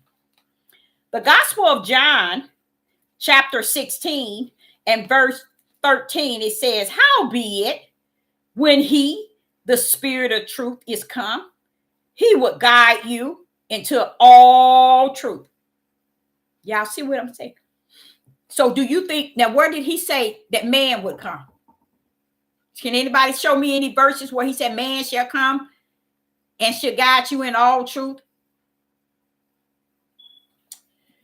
The Gospel of John, chapter 16, verse 13. Howbeit, when the Spirit of truth is come, he will guide you into all truth, and he shall not speak of himself, but whosoever he shall hear, whosoever he shall hear, that shall he speak, and he will show you things to come. See that power? He will show you things to come. And this is he's talking about the Spirit of truth. So how can this book override the Spirit of truth who knows all things? Man then went up this book and went down. Man then smeared it left and right. It is an instruction and a direction book for us. And in it, a highest finger signature can be found. And through those messages, the Ruach HaKodesh will reveal unto us. But we can't take these books and all these things that they take it and forcing us. And then they're going to tell you, you better learn Hebrew. You learn Hebrew. Hebrew don't save nobody. Hebrew don't redeem nobody. Hebrew don't do nothing for nobody but make them think they something that they ain't. So let's go. So here it's telling you all the things that the Spirit of truth is going to come. So don't be overwhelmed because Sister Deborah is always talking about speak spirit and truth, speak spirit and truth, because the Spirit and truth knows who's spirit and truth. Sister Deborah ain't been saying that for years for nothing. She said it because that's what I live on, and that's what I should die on, that which is spirit and truth. Okay, so a lot of people don't. I would never tell anyone this Bible is a lie. I won't tell them that it's all crooked and it's unjust. And no. Because this book too shall be destroyed. Why? Because man destroys this book by their words. So if you think you can go in this book and really think you got spirit and truth in it, you don't. This book has already been destroyed. That's why he sent spirit and truth. Now, can man destroy spirit and truth? No. And where is spirit and truth? He come to live in you, a place that man cannot go and destroy what a higher invest in you. When he says something, he means it. And when he means it, he says it. And his order does not fall under the rule, the king, the leadership of flesh and blood. It too, in which it's led by the Spirit, and you're taught by the Spirit. You learn spirit and truth by the Spirit. So where alone are these books is supposed to drill in you any righteous? That's not what they're there for. The spirit of truth is supposed to come and live in you and teach you from that angle. And once he started to teach you from that angle, he started to show you what things in here is true and what is not. That's why he said, if you study this book, it has to be divided between what's true and what is not. And that's another thing Yeshua was saying on the mountain. It is written that man don't live on bread alone. So Satan, you tempted my flesh right now. You tempted my flesh. But because I know what? Spirit and truth. Man don't live on bread alone, but every word that proceeds out of the mouth of Yah, which is spirit and truth. Now, you see what the world is at today? They have no spirit and truth. None whatsoever. Let me know if anybody have any questions. Anybody have any questions? Now, this is another thing. Oh, my time off. I think I might be able to get a couple of these here out of here. But the spirit and truth, you guys, if you walk in spirit and truth and you know that the spirit and truth live in you and it have brought a form of light. Now, spirit and truth is not your flesh. Okay? So let's just get that right in you. Spirit and truth is not your flesh. It is he that lives in your spirit. That's why he gave you a spirit like unto the image of him. You only got an image of him, which is a spirit. He giving you your own spirit, okay? And that's where he abide in your spirit. His greater spirit abide in your spirit, and y'all walk into one. And he brings you to the understanding who Yeshua was and who the power Hamashiach is, okay? So once he put that in you, now you can go any and everywhere, learn. You can go to the Catholic Church and sit down and listen to them and chop down everything they said. You can separate Satan's word from a highest word. This is why it got to live in you. It can't be something people are attaining your life from the outside. Why would a higher let your life be controlled from someone? Watch this here. Why would the Father allow your life to be in captivity to someone here on the earth, and then you go to the lake of fire too? It doesn't make any sense. Or why would he allow you to be in captivity on this earth, and then you go into eternal life in heaven? I've been trying to get people on these devil platform to realize a higher set, I have set you free. But no one believes it. They don't believe nothing. Now, somebody else go there and tell them they free, come get some fresh fruits, they run. They don't understand that being set free is spiritual. He's saying you are set free. Your flesh do not need to be in captivity to the things of the world. Because it once it win you over, it got you. He have come to set you free. Why is he living in me and I'm in captivity? Why? Because you're free. Once you free in the inside, you free in the outside. And that's the way you need to start walking, talking, and acting. And all of this, notice what he do. He deals with you from the inside. So all this here, cults and all these people telling you have to do this, do this, do this, do this, it shows you. Why are they telling you that? Because they're training you from the outside. So how are they training you from the outside, and greater is he that is in the inside of you is greater than he that's in the world. So why is the one that's greater living in you while you send your tail around, letting he that's on the outside of you rule you? It don't make sense, y'all. It don't. That's when you able to trust in the fact that, hey, you mean I'm really free? Yeah, I'm free. I mean the real free. You're in bondage because you haven't accepted that the greater one that's in you have set you free. And you are free indeed. You in this land of your captivity, but guess what? You are free. You are free indeed. And what do you mean, Deborah? Okay, let's set an example. When I go into Deuteronomy, I don't see what they see. What you mean, Deborah? I don't see what they see. I don't hear what they hear. I don't feel what they feel. Why? Because I'm free in spirit and truth. Spirit comes to give you the truth of the matter of Deuteronomy 28, Deborah. So what? You can walk free in it. The curse is not coming off, but you are free while you're walking in it. And this is another reason why I know that a lot of these people who say we're the true Jews, or we the children, we the chosen, we the this, we the this, and you the this, and you the Satan's work of a hand. No spirit and truth in them. Now, if the Father chooses, now I ain't gonna say if he chooses, if the Father was one to say, okay, come on, y'all, it don't matter, all of y'all going, come on. You mean to tell me what purpose would it have been for you to be greater in me, and they didn't have to have you? What's the difference? He ain't coming, and those who are not in him are not of him. See, that's what people don't understand. And they ain't teaching you that. Now, okay, but what are they teaching you then? They ain't teaching you to walk and to live in spirit and truth. They ain't teaching you, hey, y'all, you need the light. The light is this. When we show you with the light you got, that's your way to the narrow gate. They ain't teaching you that. But they teaching you how to wear your hair, how to put on your earrings, how to dress, what to eat. They teaching you the feast days. They teaching you all these other things for the what? The outer man. They teaching you all of this for the outer man.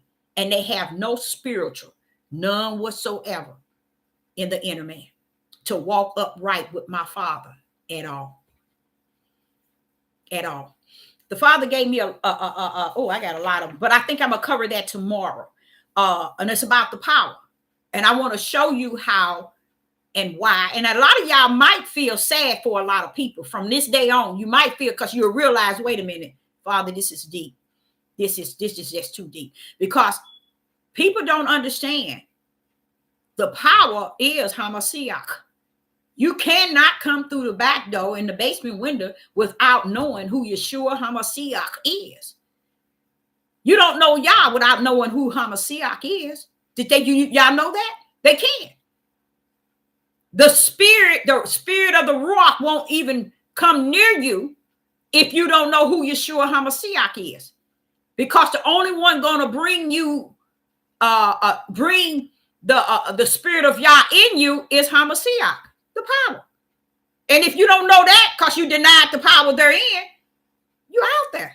So people are basing it on, all these people are dressing a certain way. They looking a certain way. Let me ask y'all something. I'm sitting here watching YouTube. And but I thank God. I really thank the Most Higher. I thank him, because I'm like, Father, I'm watching this for a good 45 minutes. And I said, Father,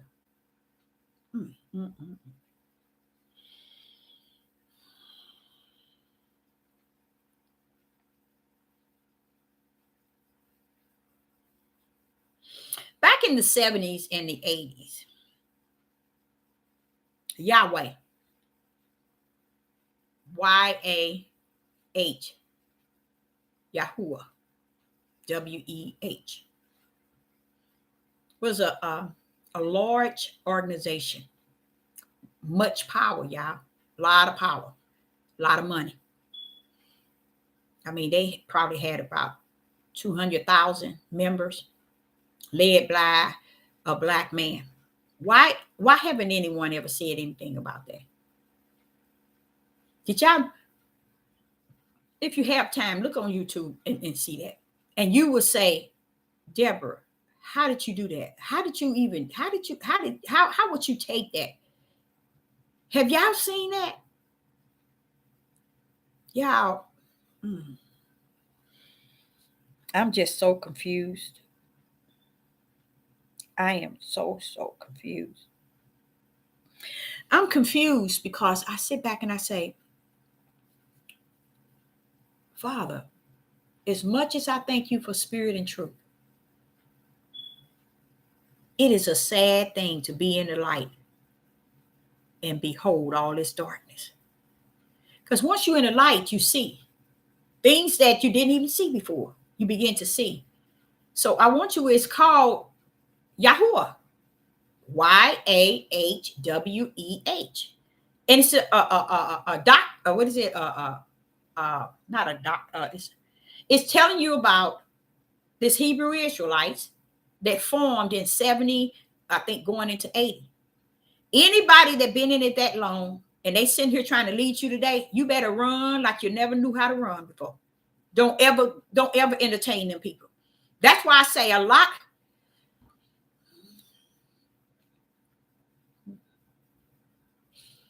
As I was watching it, I found myself trying to justify. And every time I try to justify it, the Father said, no, just stand still. Just stand still. Listen. I said, but those white people back then, they were just lying. The Father said, no, Deborah, just stand. I had to cut it off, y'all. I had to cut it off. Because our people today made it look like, oh, the Hebrew Israelites this. The Hebrew, baby, y'all didn't even know those people was cutting up from the floor. And honestly, I'm the first person probably in the world would own up to the fact that was Satan himself and his whole temper of Hebrew Israelites. These people, let me tell y'all what they did. Y'all watch it. Go to YouTube and see it. And it's called Yahuwah. Yahweh, a documentary. It will hurt your feelings because we today thinking, and I'm gonna add myself in it, because see, Ahia didn't need me to know anything about Hebrew Israelites. He been dealing with me since I was 4, so I ain't know nothing about no Hebrew Israelites, no nobody. I could go anywhere I want, and he was still dealing with me no matter where I went. You see what I'm saying? 101, and I thank him for that because I can actually live as a testimony that he had been holding my hand all the way. Y'all, I didn't mean to go onto that channel. I didn't mean to go on it. I was just going through it and I seen a church called a big place, large place. And I said, wait a minute, what is that? And y'all, yeah, they killed a lot of black people and they did it real bad. Y'all, they did it real bad. Oh, I mean, like real bad. We can't say nothing that they did to us back in the days. None of us. Our own kind. But see, you know what happened? I'm gonna show you exactly what happened. And this is why I say, Sister Deborah, don't listen to these Negroes. I don't listen to these black men. They don't tell spirit and truth. Get your precepts, your line, your little here and your little there, and kick some rocks somewhere. Because you ain't going nowhere with Sister Deborah. And if I can tell as many people as I can to get away from you, I will. See, right here, this is where it happened. Watch this here. Ezekiel chapter 36. This is what happened, y'all. Listen to what happened.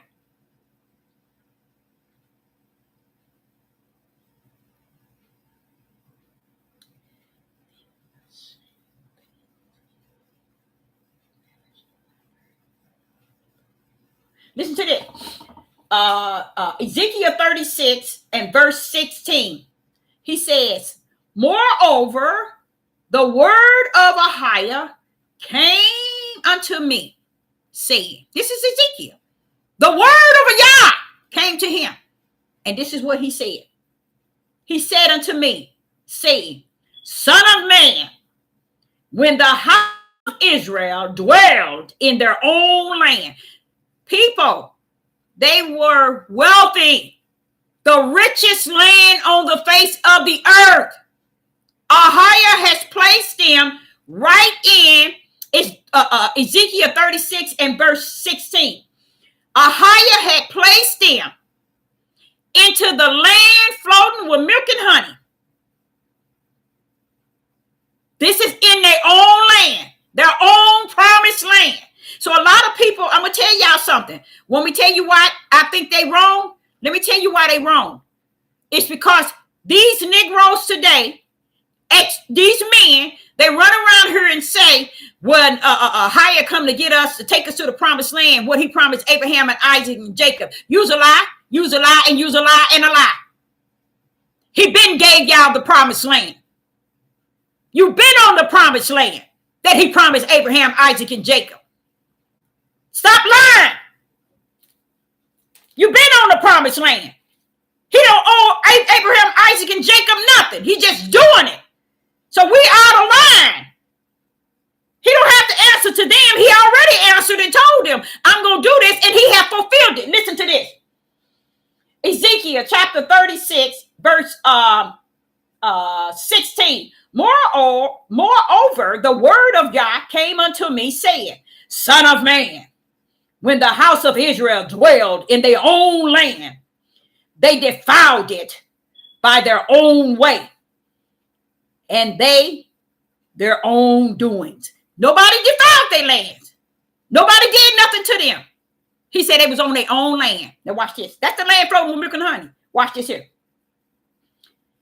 Their way was before me as an uncleanness of a woman removed. A uncleanness of a woman. No, let me get that right. Their way was before me as the uncleanness of a woman.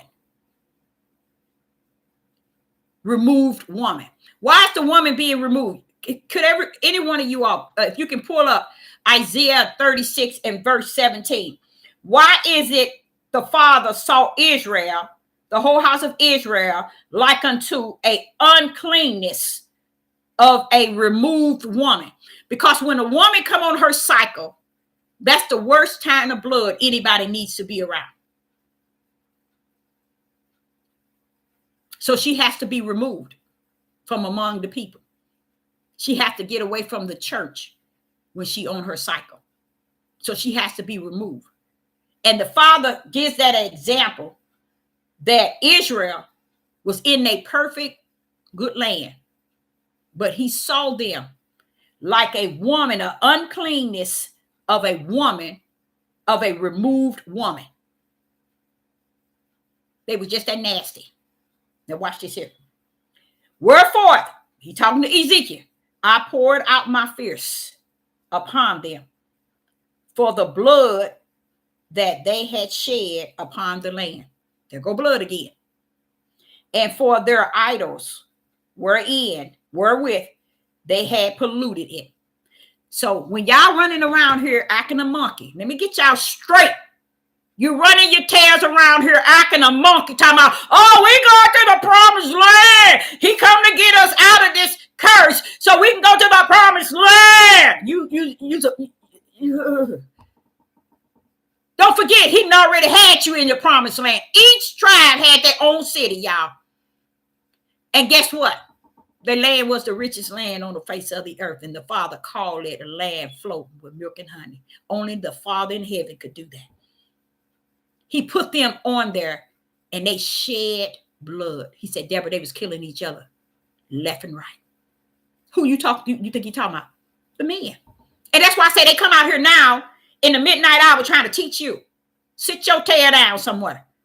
So if you did that on the promised land, why are you looking for the promised land today? So you can get over there and cut up from the furrow up again? That's what you're going to do. You're going to do it again. Oh, yeah. No doubt about it. It's going to be right and perfect. Just like he ended the world.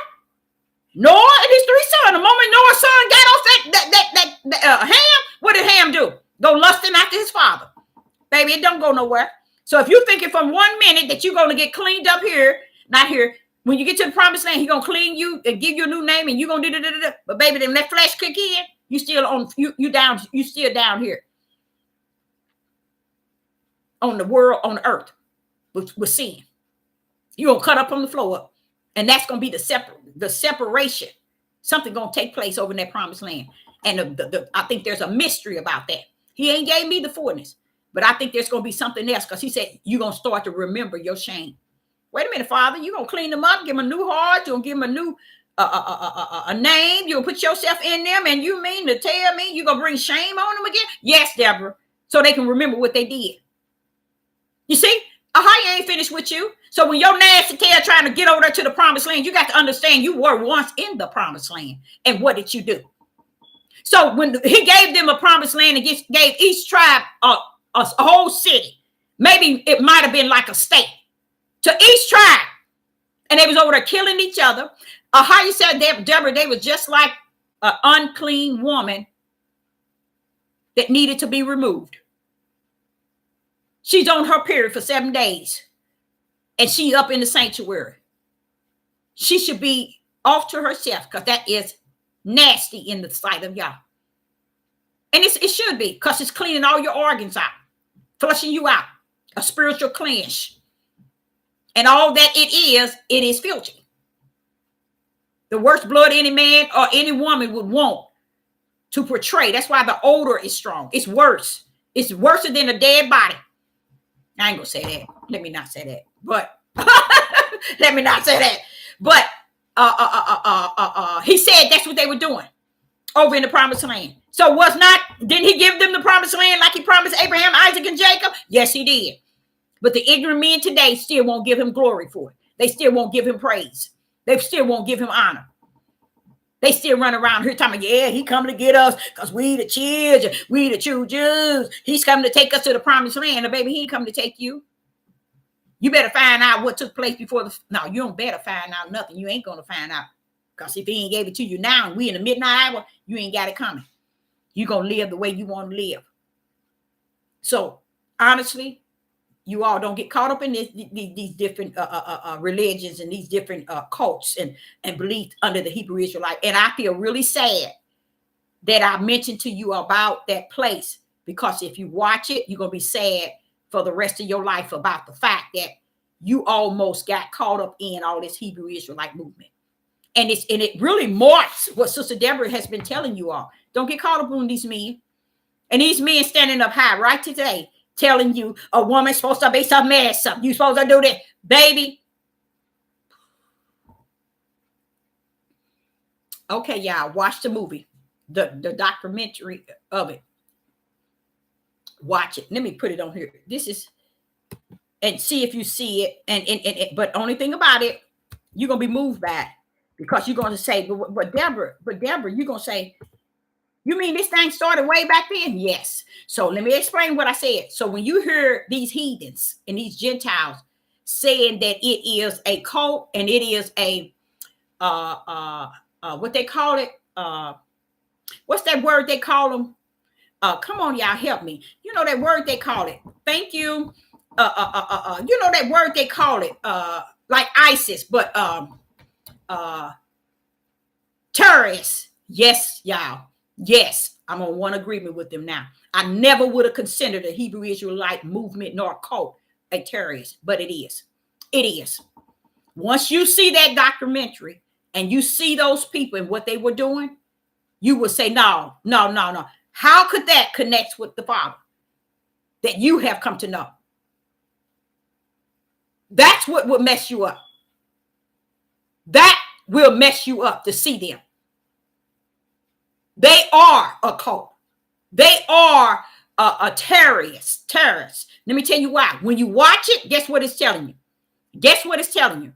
It's showing you how the Hebrew Israelite movement, okay, when it first came on, they showing you the old pictures too, y'all. Them black women know they were beautiful. Oh, them women were gorgeous. And them black men, they were nice looking too. But this organization, I think it had more than 200,000 members. And I think they was like in 30 different states. And it was all black people. But guess what they was doing, y'all? Oh, is that the Freemason? No, it's worse than, no, the Freemason don't do that. Oh, no, I know the Freemason can't be worse than this. You got to see it. And when you see it, we're going to have to talk about it. I want to see y'all see it. It was on YouTube. And let me tell y'all,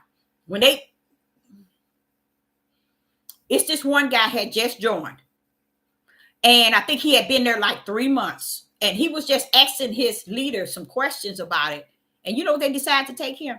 So when when they went to see the man, when they saw a body hidden in the woods, it wasn't even hidden, it was like in the open. And they moved his clothes, moved the body, and they told him, oh, shoot, he didn't have a head. Okay. They had beat him. They said when they did the autopsy, it showed that they had beat him so bad that his eyes were swollen. And they were saying that he had bruises on his head. I think all his teeth was out. Why did you beat this man and then chop his head off? So what they said is they did a form of torturing and killing. So they killed him and dropped him off in the woods. They didn't care if the police and nobody caught him because they were so powerful, y'all. And that's why I said, y'all need to see this so y'all can get a glimpse of what you think you joining in the last 10 years.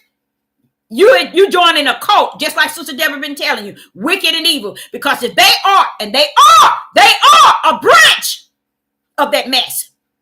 They are a branch. These Hebrew Israelite movements are the branches of what I saw the other day. And I said, Father, all these years, I'm just not seeing this.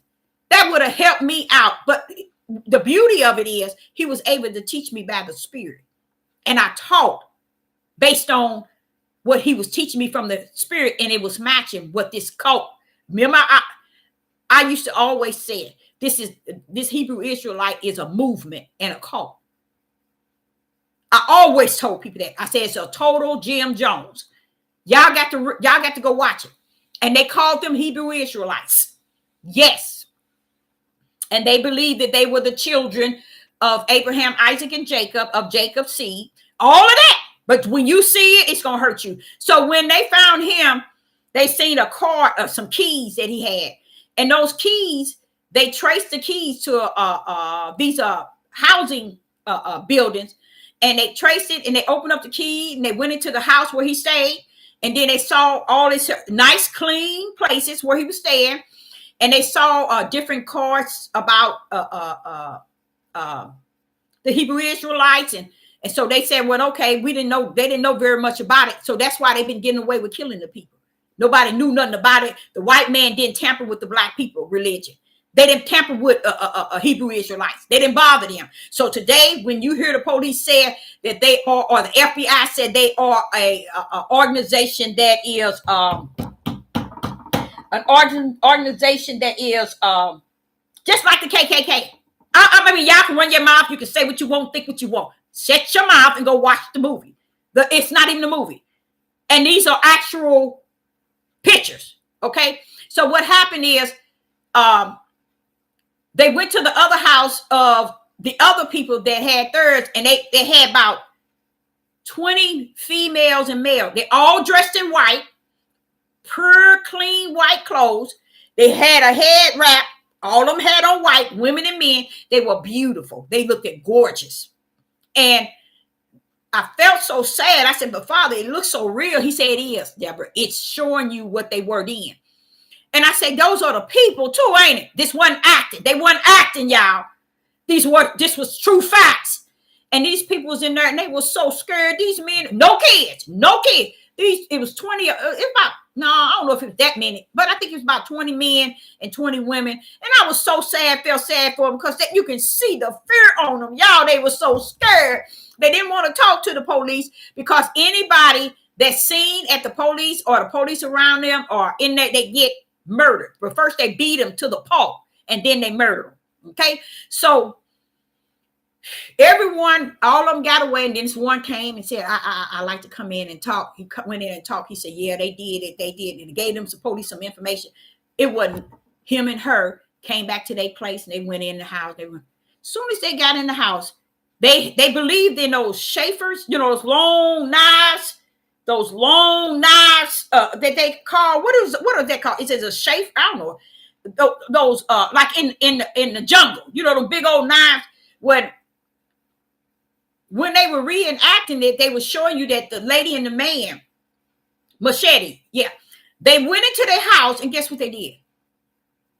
When they went into the house, they took the Chevy.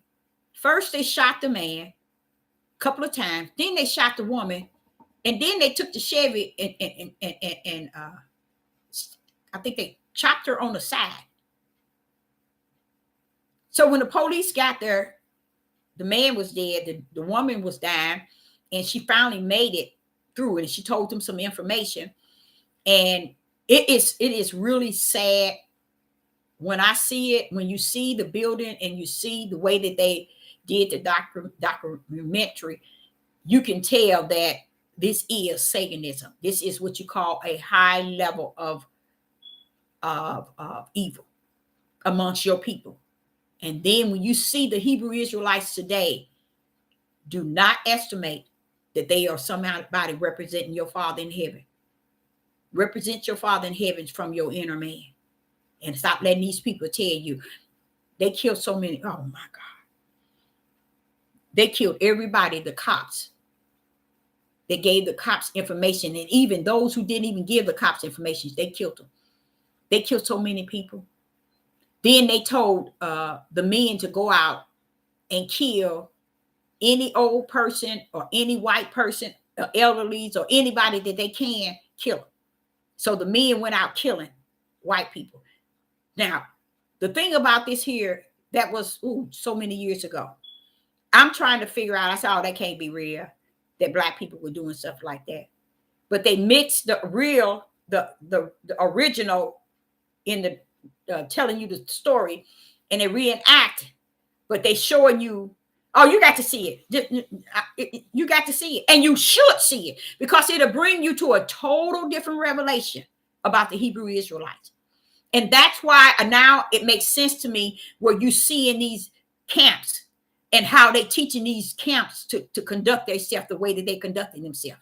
This is why this stuff started a long time ago. So when you get people who say, when I came up, because they taught me this, the Maureen, the seer, the watchman taught me this 30 years ago, stay away from them, because they got that same mindset.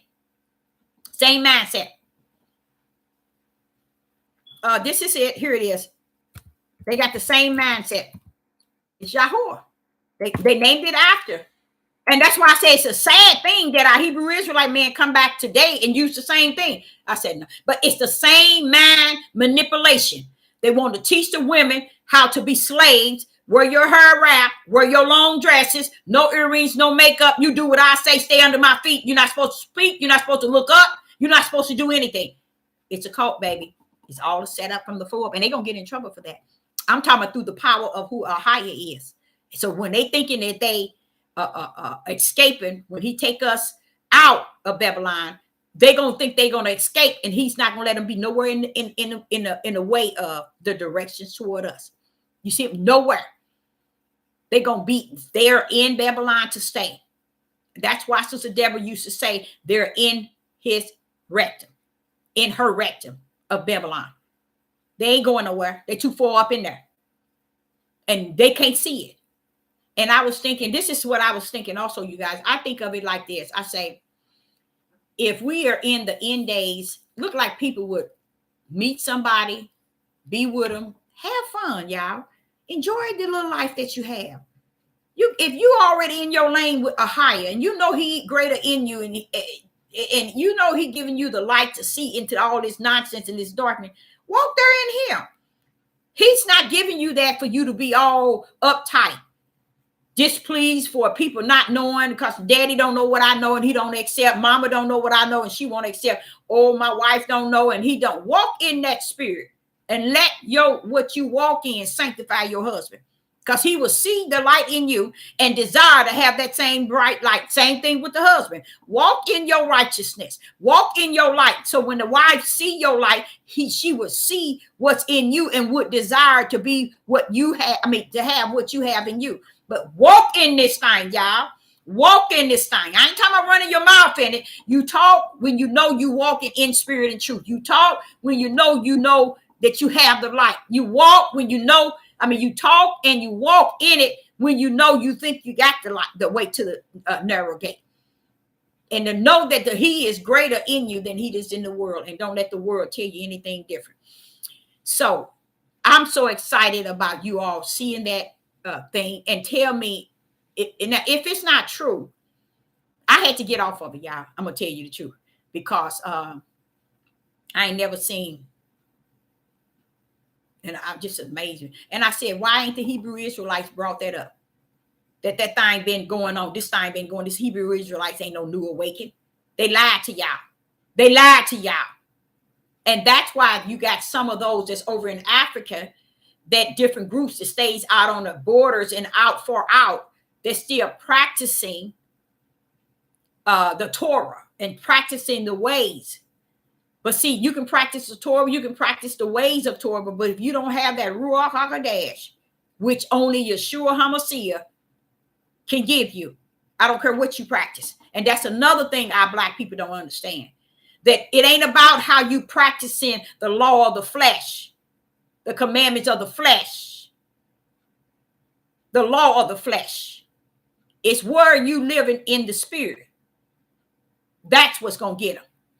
So if anybody have any questions before I end this, I appreciate each and every last one of you all in the live chat, and I hope you all got something out of it. I got a marvelous message tomorrow regarding the power. I want to show you how you have not known the power, and it's been right there. I want to show you all that. When you see it, I ain't talking about the power with Jesus, Yeshua. Here is Jesus. Yeshua raised the dead. It's bigger than that, child. It's bigger than that. And because we have denied the power, because we don't take the power at its full force of what it stands for. And I appreciate you too. So Sister Deborah is going to end. And I'm going to have to start making the videos shorter. I'm trying to. I talk too much. That's the problem. But the thing about it is food for the spirit. Okay? So I will be back. I will be back. And thank you. Shalom. Wait a minute. Check it out. But you're going to be disappointed. You're going to be disappointed because I'm a prophetess in the wilderness. And let me tell you, I was terribly. I was like, wait a minute, Father God, where did that come from? I did not know that this crap been going on way back then. So there's no such thing as a new awakening, y'all. As Sister Deborah been saying since she's been on here. It's no such thing as a new awakening. They lied. So I, Sister Deborah, say unto you, thank you. Shalom and shalom.